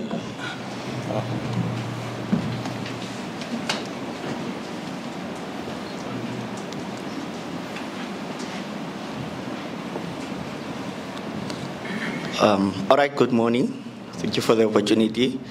For me, it's not like I have a different opinion. Yeah. I'll do exactly what he did. Yeah. But the reason for asking is not really to confirm their identity on the line. So I need to get the information from them, what they are providing, and then I call the employer to confirm that, okay, I've received this call from this specific person claiming to be an employee. Are the employee, what is it in connection? Are you guys, say, running a certain campaign? And then from there, I'll see now which is the next step, okay? This is a legitimate call or it's not. If it's a legitimate call, then I would probably call them back or see the necessary steps. Yes. Yep. And thank you very much. Can I just get your names? Linekela. Linekela and? Ernest. Yeah, thank you very much, Ernest and Linekela. So we'll go with option B. All right, then we see. So you hang up and call Telecom Namibia, and they confirm no such update is scheduled. No David exists in their system, and the call was a scam. So you have successfully gone through the process. You have done your verification, and we can applaud that. Maybe we can just give him a round. Awesome. So the red flags, we'll highlight now the red flags in this incident. So the urgency and the unsolicited content. So legitimate telecom companies do not call you unexpectedly, demand immediate access. We want to do it now, only 20 minutes, please now. They don't do that. Urgency is a manipulation tool designed to stop you thinking clearly and always verify through official channels and not a number the caller gives you. And that is very important. Let's see what happens if Martha doesn't verify. In this incident, so you would have now in a real incident, Martha installs any desk tool that gave the attacker access and then open her banking apps and watched her savings disappear. Let's examine red flags that she might have missed. So in such incidences, we have now unsolicited content, like I said, telecom, your bank, or any legitimate company will never call you out of nowhere to demand urgent access. That is very important. They will never call you to demand urgent access. You call them, they don't chase, and they don't chase you. The bank you call, the bank won't chase you and say, we need access to your account now, or we're gonna block it. Okay, artificial urgency. So your internet will be cut in 20 minutes. This is what now David came with, telling the client. So pressure kills critical thinking. Scammers create urgency so you act before you think. Slow down. Legitimate issues can wait 5 minutes for you to verify. Okay, and then spoofed SMS and fake confirmation. Scammers can send SMSs through SMSs that look official. An SMS is not a verification. And just because you received an SMS doesn't mean it's the right thing. Yeah? Always call the official number printed on the company's website, not any number the caller gives you. And then remote access tools, any desk, team viewer, any connect, these are legitimate tools being weaponized. No telecom, bank, or IT support team needs remote access to fix your router. Unless maybe you have some official contract through with this particular company, but I doubt that will be the case. So this request alone, if somebody requests you to install something, or a bank requests you to install something that is not their banking app, or even if it's their banking app, it's suspicious already. Okay. And then banking app and screen sharing theft. If someone has remote access on your screen and asks you to open a banking app, they will transfer money. They will transfer your money. Close everything, turn off the device, call your bank's fraud line immediately. And that is our simulation. Thank you. We'll give it over to thank you. They will take us through the public Wi-Fi, and then we'll do the final one.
Standing on the protocol that was already observed, good morning, ladies and gentlemen. My name is Thank You Awanga. I'm the cybersecurity specialist for the NEMSET.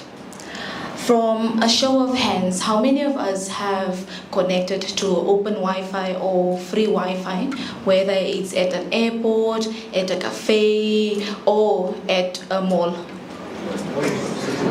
If any of us considered who's actually sitting behind it? Is it actually the cafe, or is it actually the hotel, or is it some kind of threat actor? Over the past years, there have been many articles regarding warnings about using open Wi-Fi. The NEMSET has also released articles regarding open Wi-Fi, the dangers of open Wi-Fi. But if you are a visual learner like me, even if I read it, I need to see why are you saying I should not be using this. So today I'll just give a short description regarding the point of view from a threat actor side. So, how many of us have seen, I'm not sure if the people in the back can see this device. How many of us have seen this device anywhere? Yeah, it kind of looks like the router that we have at home. However, if you see this one in the public, that's now where the problem starts. This is called a Wi-Fi pineapple. Not the pineapple that we eat, but it basically does. It is a sweet thing for an attacker. So this is basically used. It was created for user awareness and also for testing Wi-Fi. To test the Wi-Fi security. Now, what this one does is it can intercept. So it has the ability, now you can see on my screen, it has the ability to scan which other devices are around me and which one is the strongest. And then I duplicate whichever device it is. Currently, we did not duplicate it. However, if you have a smartphone, you will be able to see we created an open Wi-Fi.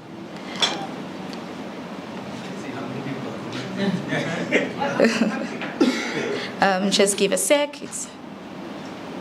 So you will see here, it created an open Wi-Fi to say nameset free Wi-Fi. So it usually uses the trust. So most people, since it's a nameset event, you will trust it and you would want to connect to it. So an attacker will take advantage of this. I will not be able to connect because then my Wi-Fi will be disconnected. I promise I have not put any malicious thing towards it. But if you can, from your device, you can go onto it. I will just show, okay, you won't be able to see since I'm a little bit far.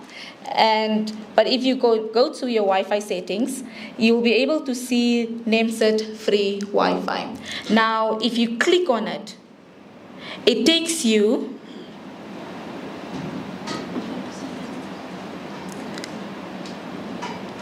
to this browser. So usually when we try to log in, let's say I want to log in ChatGPT or I want to log in a specific device, it usually says that no, you have to log in with your Google account. Now, as it's common for humans to, like, I trust, so it takes advantage of the trust. So you will log in and then you will put in your details because I need the Wi-Fi, and usually at airports, you are in a rush. So you will be putting in your credentials. Let me see. Okay, let me just use a fake one. I'll just use my real name. There's no email with that real name. Okay, and then I'll just put a password to say, this is just random numbers. Now, this is also for user awareness. Usually, up here you see it does look like Google. It does have the Google's icon, but that is just because it's programmed to do that. However, you can see that if you go to forget email, you cannot click on it because it's just an HTML. It's just a form to capture your credentials. Even learn more, nothing works except next. So once you click on next, it will take you to page not found. Usually an attacker will refresh and it might take you to some other website that's actually legitimate. Now on the back end, you will see this.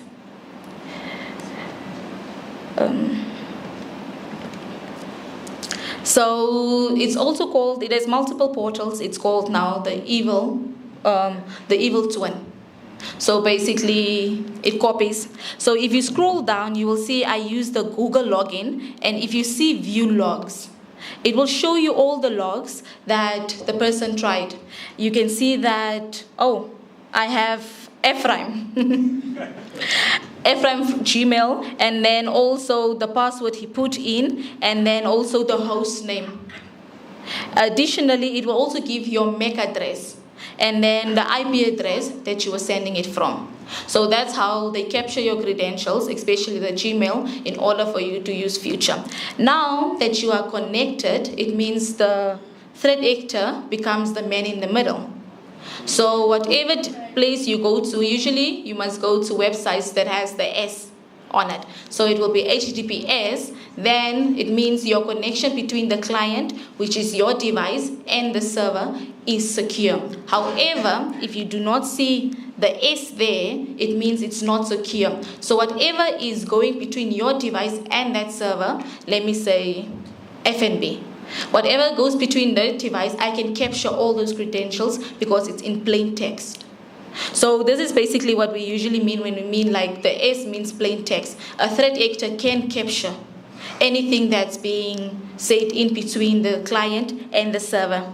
Additionally, since the threat actor is now in the middle, that's why we usually also say do not go on your banking apps, do not go here, because you can search, there's a database that I will say that majority of the Namibians like going to, let's say, FNB online banking. So in my database, I will just say, once the user puts in FNB online banking, it takes them to my site. So when they're at my site, they will believe, because they have internet connection, I am giving you internet connection, so that you do not get suspicious. So once you put in your credentials, I capture that and I refresh.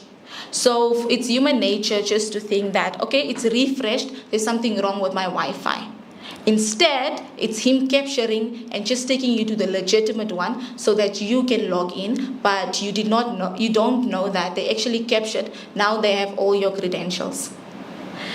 That is basically all. So what we recommend for this is, if you can, please use your mobile data, especially in places whereby you do not trust. If it's emergency, you make sure that the website is secure. Like, oh yeah, you can see it here. So usually your browser will tell you not secure, as up here. It will tell you that this is not secure and or I cannot trust it. And it's also to look at the indicators of compromise. Yes, that is all. I'll give Ednard again for another simulation. Oh, okay, before Ednard. You may. Thank you for the simulation, thank you. I just wanted to highlight also, in addition to not utilizing free Wi-Fi to open our private banking applications or emails, that is also important to have a two-factor authentication on your application. I was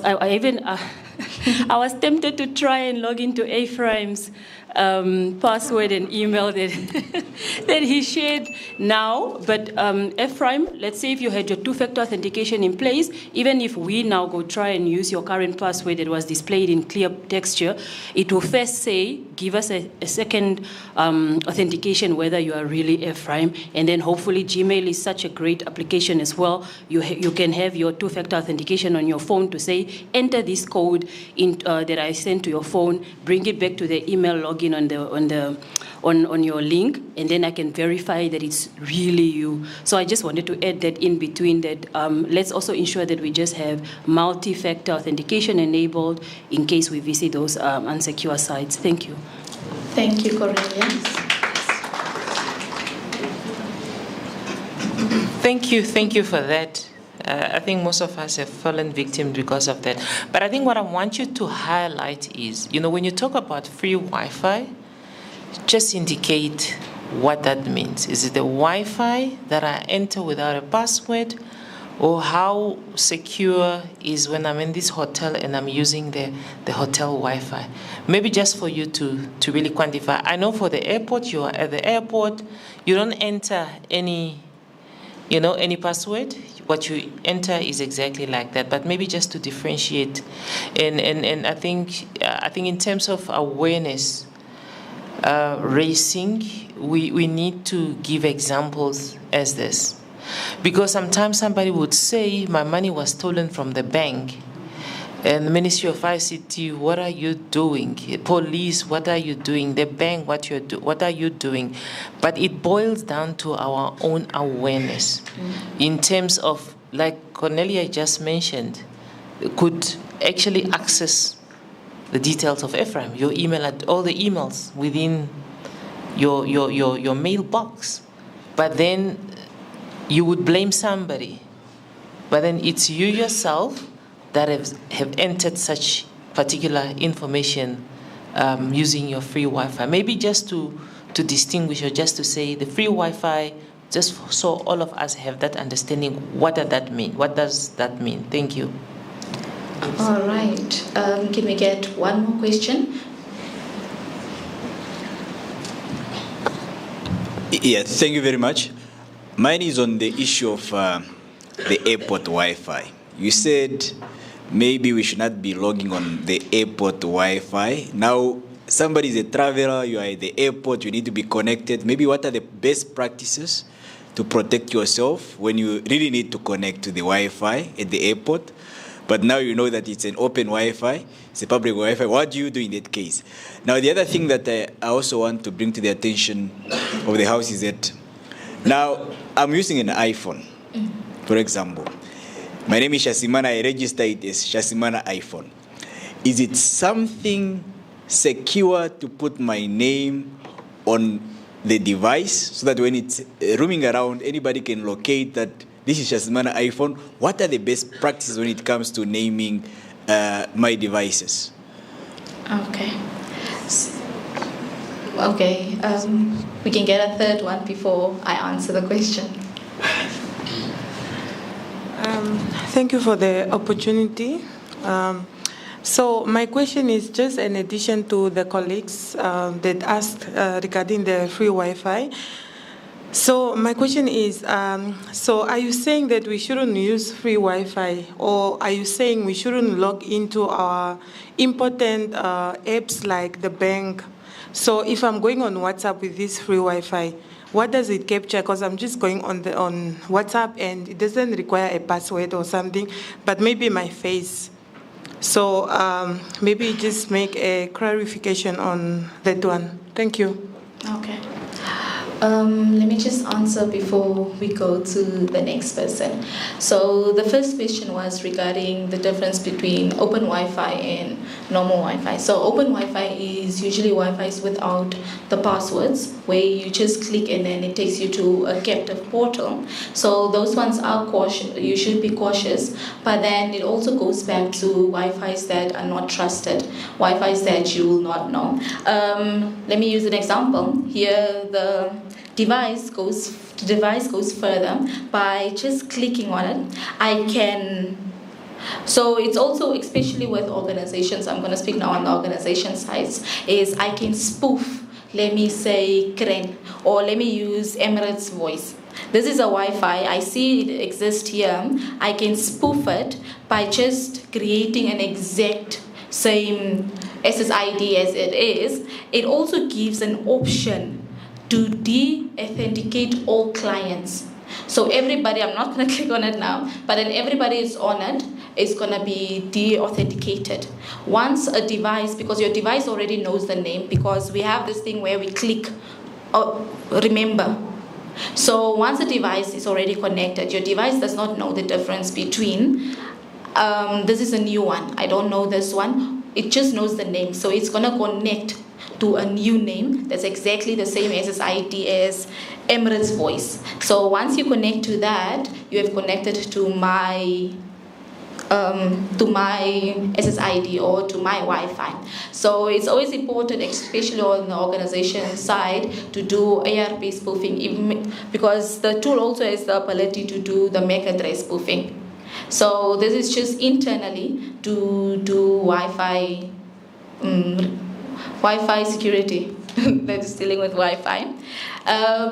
So when it comes to public Wi-Fi, it's just to be cautious, because we are in situations whereby we are, let's say, at the airport and I need to make a certain email, but to be very, very, very cautious, because we believe in zero trust.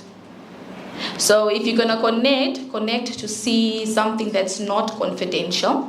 And additionally, there was a question regarding the naming. Preferably, I choose to rename it to something else. This is especially in an organization. There's a common culture of naming PC1 Kren. PC2, CREN, PC3, CREN. Now that gives an idea of how the flow goes in your organization. So they can go into your organization and mimic you. So I will be CREN PC3, CREN. And then for the system administrator or any security device, they will not be able to see if it was actually spoofed. So it's always advisable to change. And let's say in a situation where you are a very important person, preferably to change it to, let's say, thank you. I'm just going to use my name. Yes. There was another question regarding WhatsApp or applications. So WhatsApp currently has end-to-end encryption. So they won't be able to read in between. I'll only be able to tell that, okay, you went to this application, you went to that application, but you won't be able to intercept in between. However, there are some applications that don't have end-to-end security. So a person in the middle can capture all the data. Okay.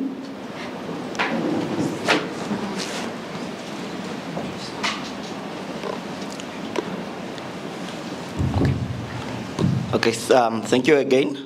Okay. Thank you. So mine is not a question. It's more like an addition.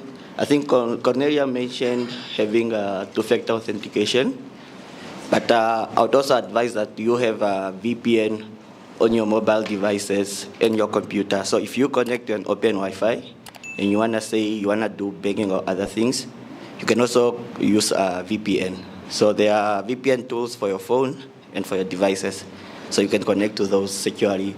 So that you avoid also many the middle attacks. The hackers won't be able to see what you are doing there. They can maybe see that you have a session open, but they won't be able to intercept your connection. Yes, in agreement with that. I'm gonna give it over.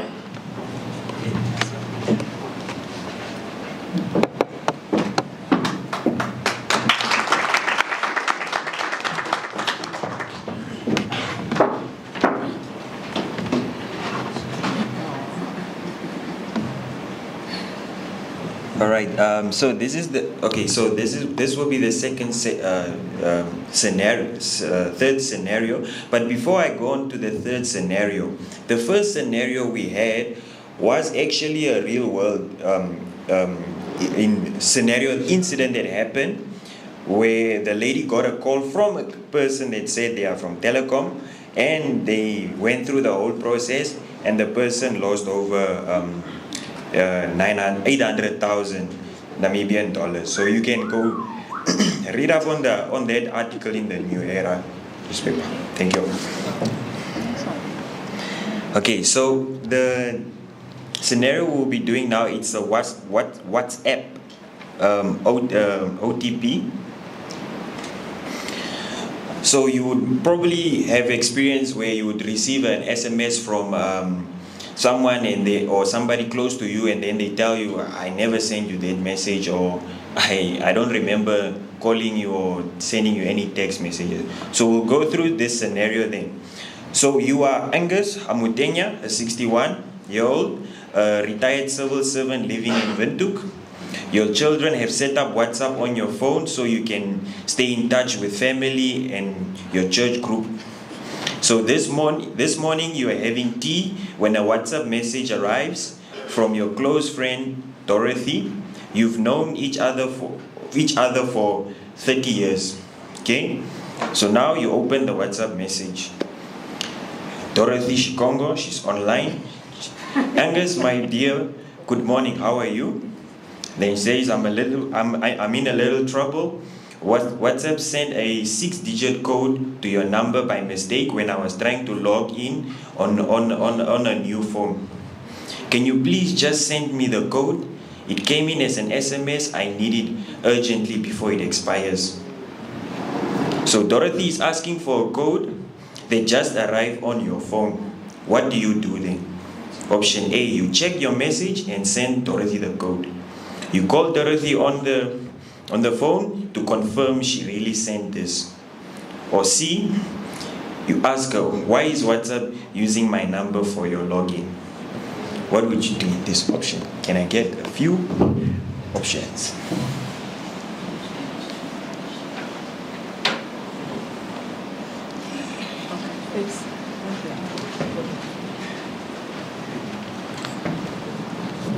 Good afternoon.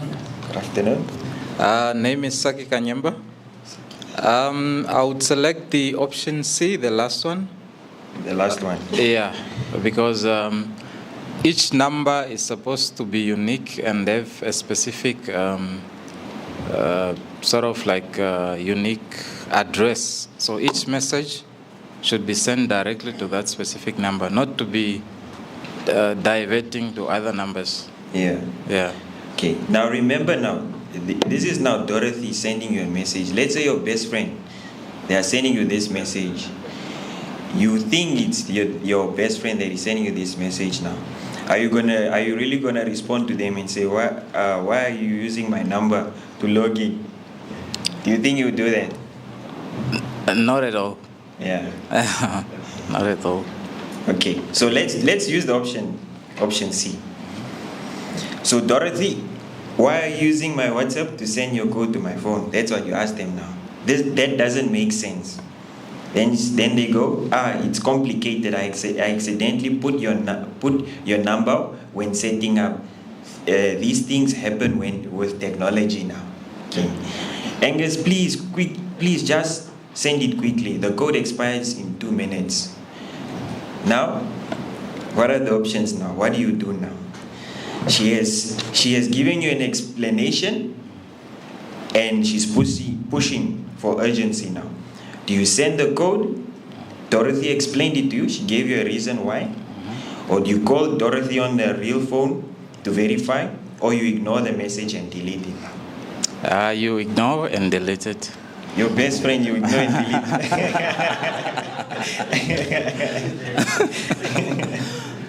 Yeah. Okay. Yeah, zero trust. Zero principle. trust. Yes. So you don't want to call Dorothy also to verify? Say, is it really you? No. Okay. Yeah. Let's go now with you said you ignore and delete the message. Okay, you deleted the message and ignored it. Your WhatsApp account is safe. Later, you call Dorothy the old-fashioned way and discover her account was hacked. She never sent you anything. So you actually chose the correct options in this regard. Yeah. So urgency, once again, and it expires soon. Pressure to act in 2 minutes is designed to stop you from thinking. Any legitimate process can wait long enough for you to make a call. And the moment someone hurry, it expires, you need to slow down. Okay. I just want us to... Great.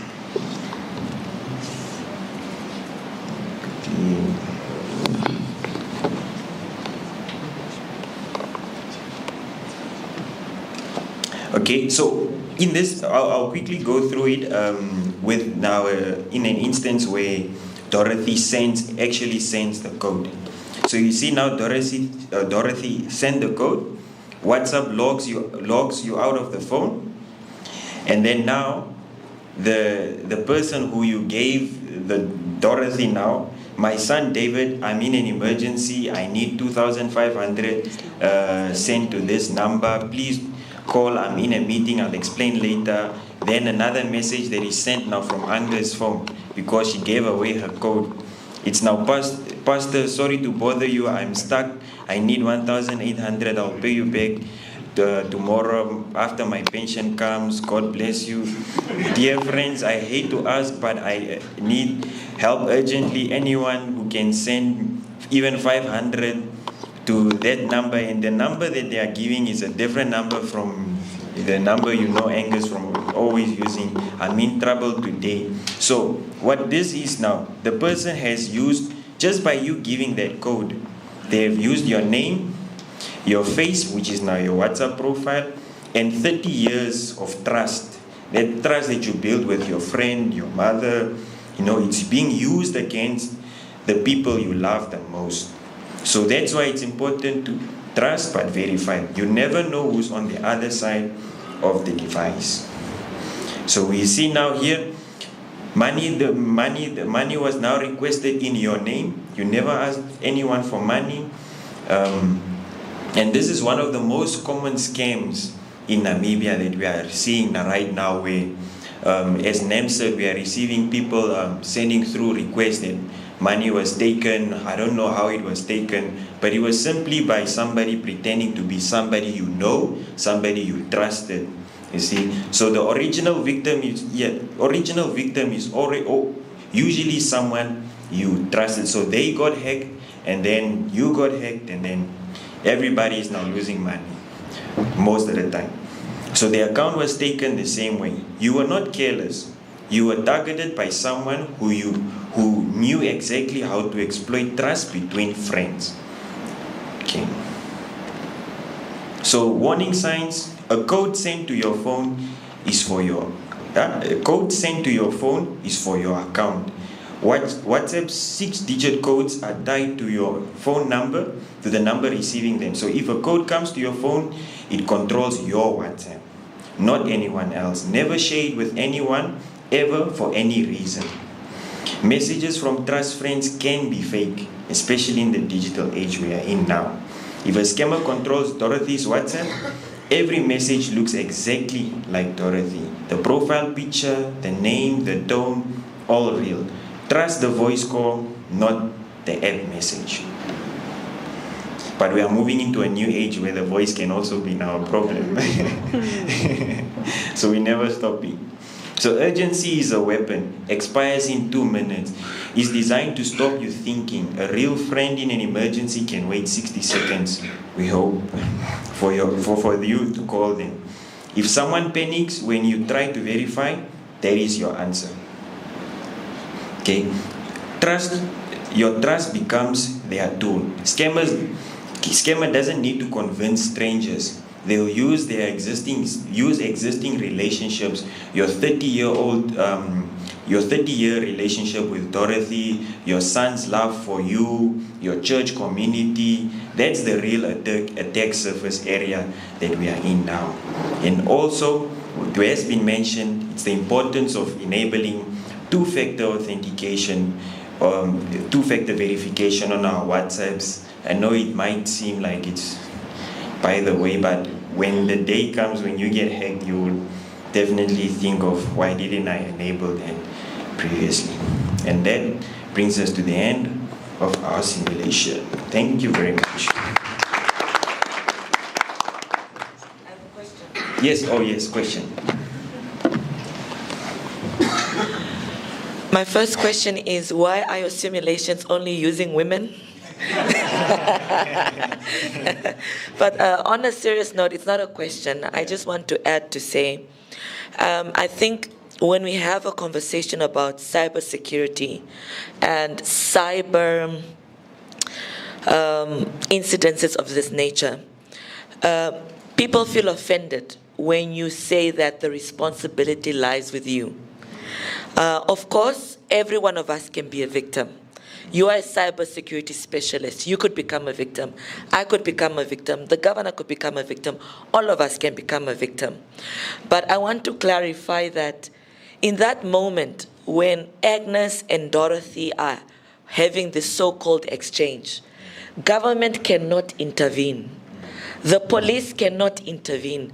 We are not there in that moment, which means the only security you have is yourself.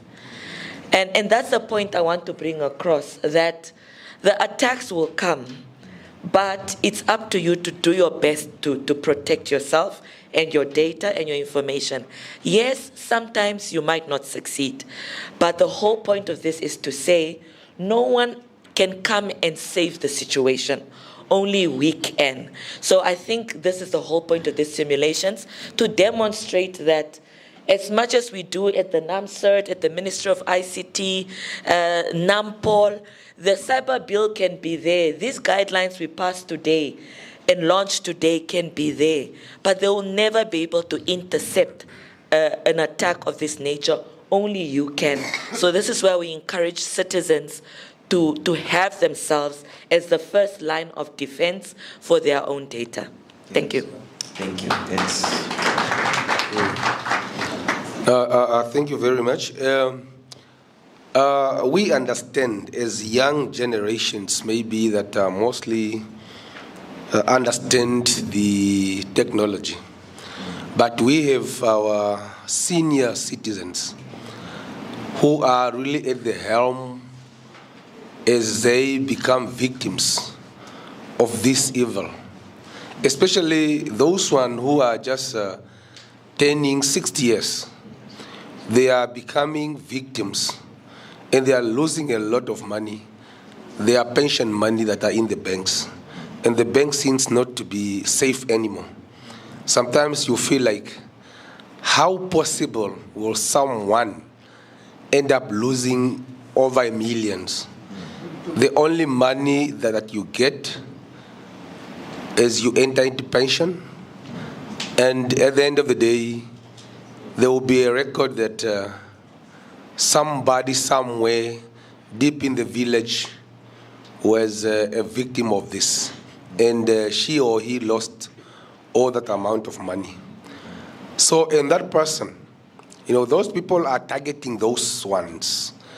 And sometimes they don't really have that understanding of how they can be able to at least, when some of these things are happening, it's like you are dumb, eh?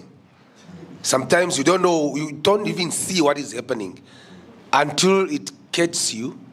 Then when you find out everything is already gone. So we might understand very well as a young generation on how we can maybe protect some of our information and other things. But now our people, our senior citizens in the villages, they become a target. And some of them, they become a target even by their own grandchildren. Their own grandchildren.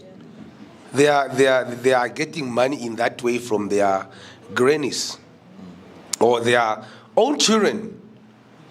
Yeah, so, and at the end of the day, these are the really people that we need to target and give that proper education to make sure that their finance is really saved between them and the bank.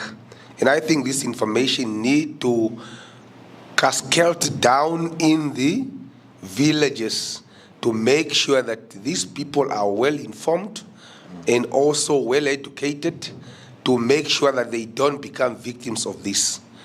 So I think we need to do a lot. It's a start, I know. It was just an official launch, but we need to go to schools.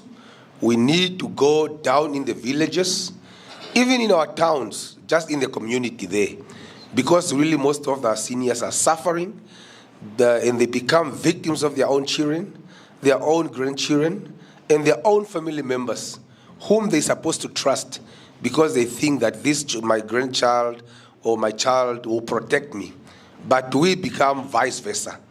So we really need to see how we can assist our seniors so that this information can really go down there and to make sure that they really need to protect them or their money in the bank. So some of our seniors, they don't really travel or maybe use a lot of Wi-Fi's in airports and maybe hotels as we do. They don't. The person is just home there doing his or her village work, but everybody is having that, is also using technology at your level. Maybe you could also a smartphone that you are just using maybe to watch Facebook, WhatsApp, and maybe to do some transactions using your phone. But they are not really using most of the, they are not really into such technology as we are.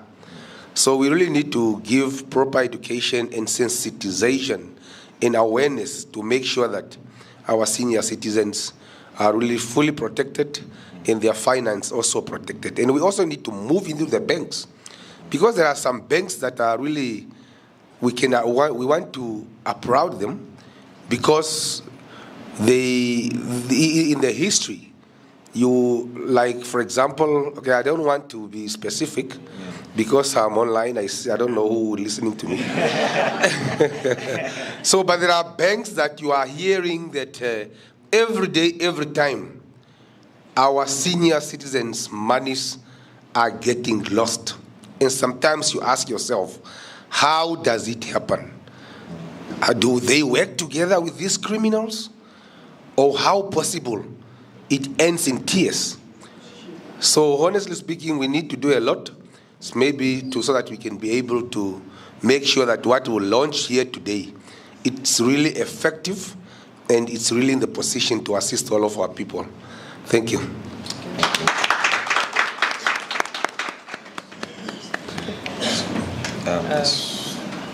Thank you, Honorable Governor, for that. Maybe just to add, as it was also highlighted, I think, in the presentation of Ms. Chipindo, that we have a national cybersecurity strategy and awareness raising plan that we've been implementing. We have South Essential IT that has come on board. So, and we signed a memorandum of understanding. Also, the Lifeline Childline, specifically also apart from the elderly, we also have children. We have launched the Child Online Protection Toolkit earlier in the year, also focusing. Yes, we took note in terms of the awareness that we have to undertake. What we do, let's say, being in this region for the past days, including this afternoon and tomorrow, our team also will be visiting certain places. But we really want to request the leadership to also assist us, like in that regard. Our ministry is open, that you can specifically ask us. We might not be everywhere, but a specific request, we come with our team. We don't ask any money for us to do this. We come in and then provide such training. In some other setups, like in towns, I remember in Windhoek, in Swakopmund, in Tsumeb, we have actually gone to even the old age homes, and the stories that you hear are quite scary in terms of what the elderly go through. But we are in this together. We really want to put this message across. So we ask every leadership just to get in touch with our office, and then we organize ourselves so that we can then come in a particular region. Also, we go on radio where we communicate. But yes, you are right, Honorable, there is a lot that we can do. So what we do, when you go to a particular place, you tailor-made the message. If we go to a school, the language will be different. If we talk to the elderly, it's different. If we talk about to the business community, we go to NQA or you go to New Era, the message will be different because you are targeting different individuals. But we really can do a lot, and we require the support of everybody else that call us. We are in your constituency, and we will talk to the elderly while maybe receiving their pension, or maybe that's on a good day, but just to organize so we can come and have a discussion. I think like what Honorable Minister said, the issue really is that you and I are the one that is enabling that crime, in the sense that I receive a call, what do? I entertain it. Give me your OTP. Go here. Log on here. And you follow instructions from somebody that you have never met in your life. I never took part in a competition of MTC. Somebody now is telling me, okay, you won a competition, I want this information. Or we use in some instances, you receive an email, you have a parcel that arrives from DHL, but you know very well that you didn't even order anything. And then you click on a particular link. Then where does it take you? I think really the human element, because that's what that gets exploited by the criminals, is the one that we really need to strengthen, that people really understand the dangers they put themselves in by answering certain calls, by clicking on certain links. Thank you so much. There was one question there.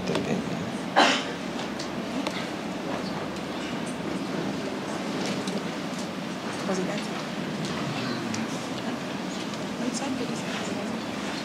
She said it was answered. Oh, okay, cool. Yes, mine is not a question, but also just a comment. As ED has said, and the Honorable Minister has said, As a ministry, we are conducting information sharing sessions on cybersecurity. For the past 2 days, we've been in Oshakati, going to IUM and UNAM campuses, and as well as the open markets, just to educate our people. But what we have found out is that our people are scared to be arrested when they are caught by somebody claiming to be a police officer, for example. But because during our information sharing sessions, we have partnered with NAMPO, we are telling our community members that they should never be scared to be arrested. Because if somebody claims they are police officers, and if you don't give them your IDs or your private information, you'll be arrested. Tell them that they should meet you at the nearest police station. Don't be scared.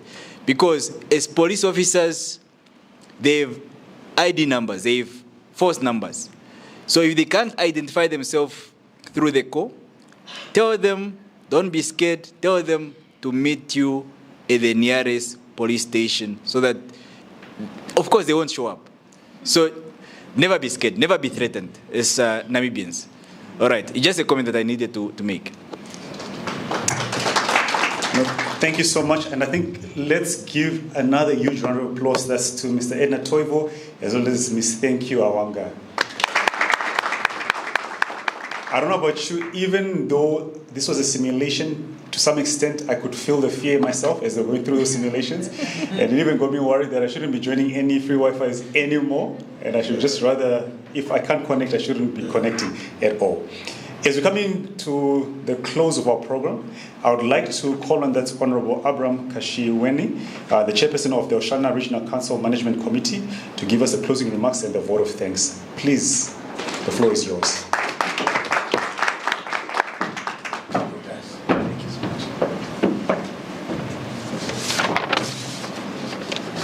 Oh, thank you so much.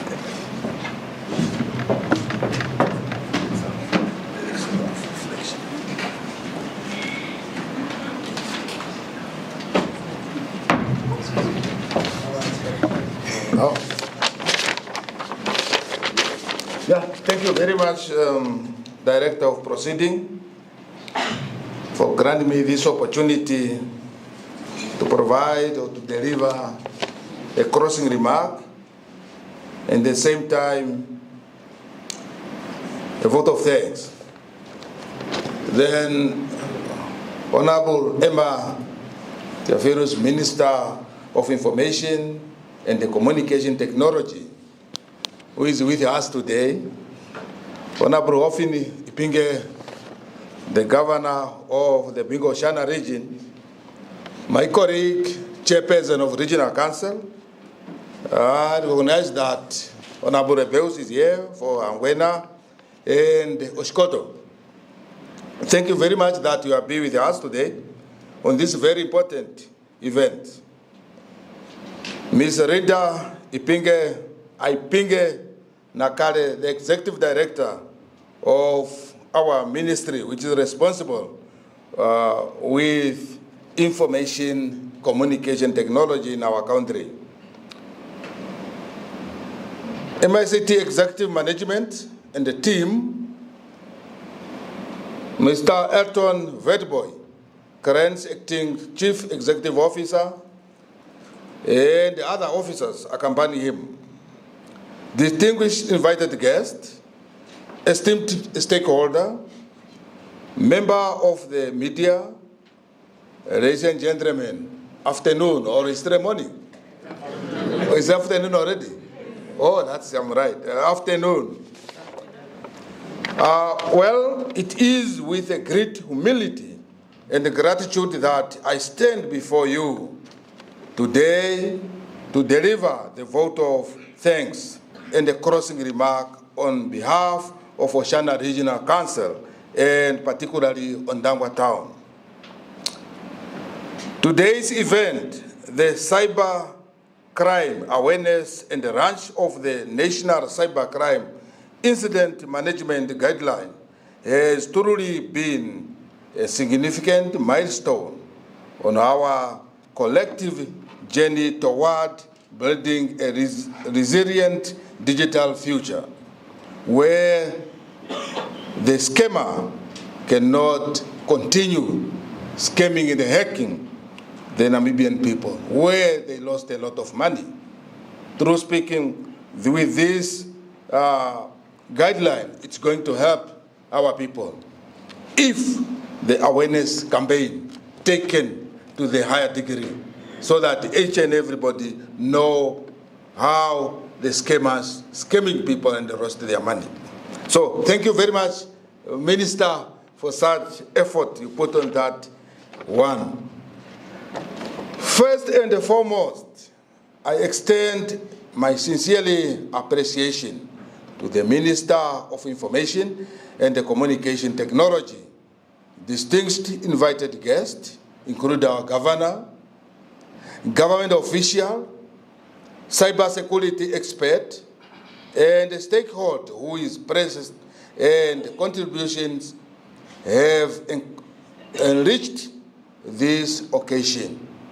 Your dedications and expert underscore the importance of fostering a security or either secure cyber environment for our national development.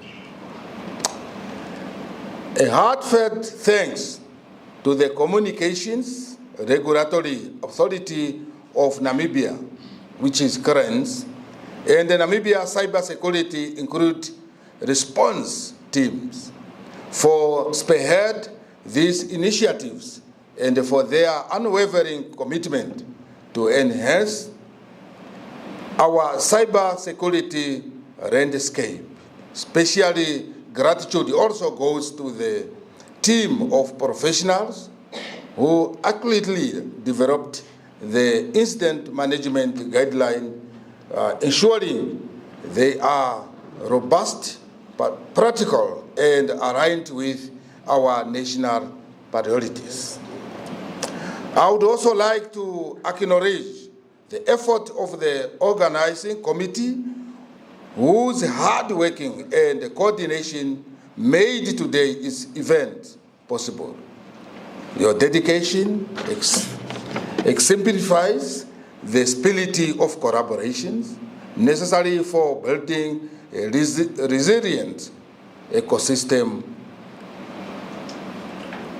Moreover, to the staff and management of Emirate Hotel in ONDANGWA for their warmth, friendly, and welcoming hospitality. Thank you for hosting us, Emirate Hotel. As we reflect on today's theme, building a cyber resilience ecosystem, let us remember that cyber security is a shared responsibility. It requires continuous awareness and a campaign to our people, proactive measures and corrective effort from all sectors across our government and across the country. From government, private sector, and the civil society, and include everybody. Because those scams is target companies, target individuals, and those reach the age of 60, they are the target of the most scams, and the rest there are a lot of money. In crossing, I urge everyone to carry toward the knowledge gained today and to remain vigilant in safeguarding our digital assets. Together we can foster a secure, resilient, and inclusive digital environment for the Namibian future. Thank you very much, all participants, your contributions, Honorable Minister, Honorable Governor. Thank you very much for your time. And thank you very much that you choose ONDANGWA in Oceania region. I thank you.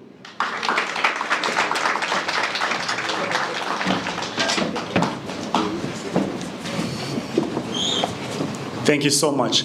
Ladies and gentlemen, before we conclude, I would like to call on our acting CEO, Mr. Elton Witboy, just to hand over our official gifts. May you just please come up on stage?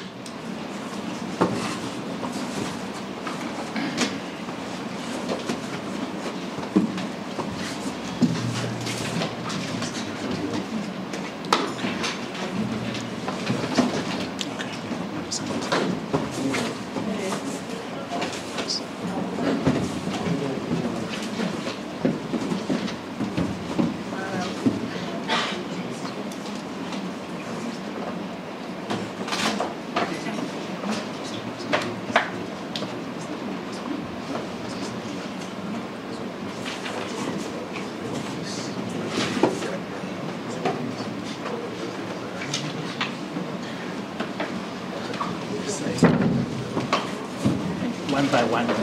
Yeah. Honorable Minister.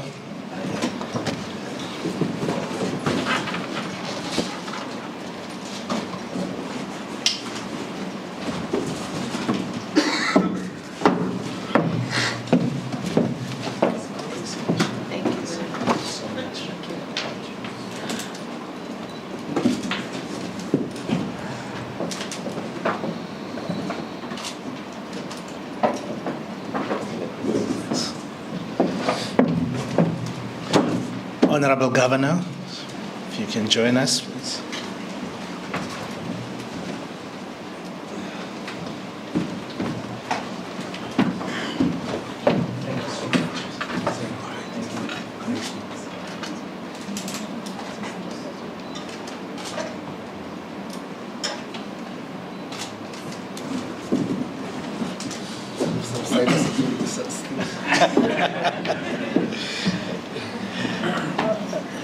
Your Worship, Madam Esther.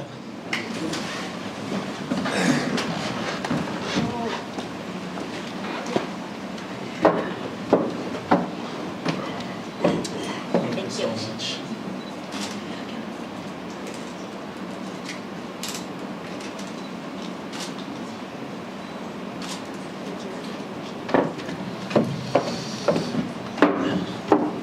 And last but not least, Mr. Kaushiweni.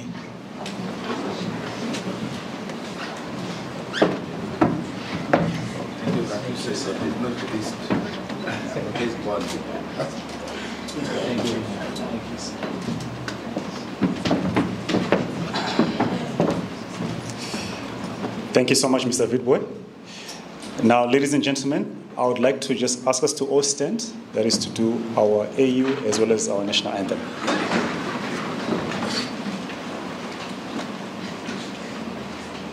Let us all unite and celebrate together the victories of our liberation.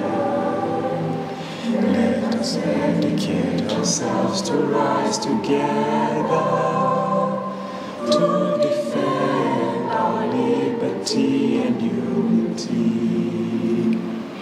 Oh, sons and daughters of Africa, flesh of the sun and flesh of the sky, let us make Africa the tree of life.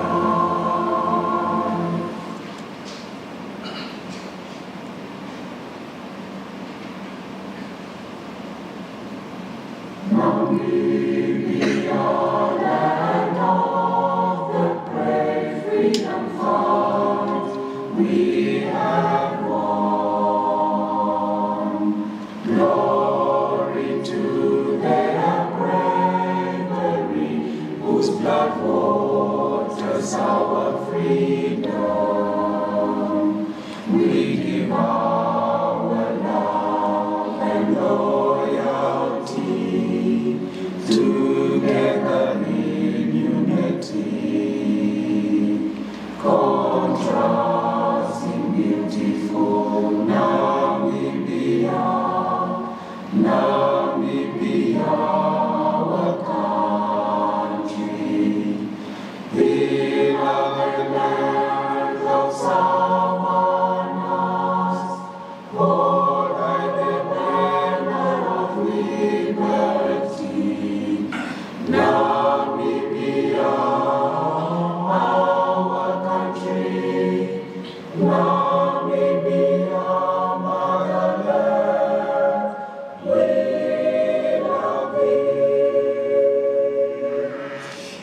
Thank you so much, ladies and gentlemen.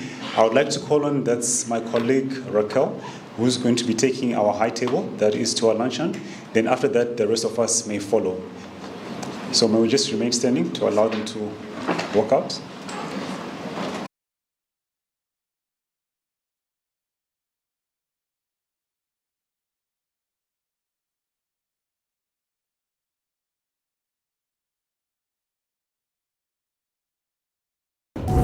Wangundana iripe fimbo taikudile keangano efane kilo ivilo Mwele Productions. Mwele Productions otafane komafano no kuninga e video live streaming P2 hango yo maluho di conferences e meeting ne podcast do malu jaese I halongi fe salfona o halongi fa quality cameras yo quality o yo shilala kanen mashavo no network booster ngengo tonyengwa ko network coverage na yo vikwete kombinga uyelele wawe dapo vamona keno mola dabo do pampele wa ongo dinola etatu imwe umbali no nano umbali no mbali o etatu no mbali no etatu ile kongo dinola etatu nano umbali no nano umbali no mbali o etatu no mbali no etatu Mwele Productions umwele tautete wangajo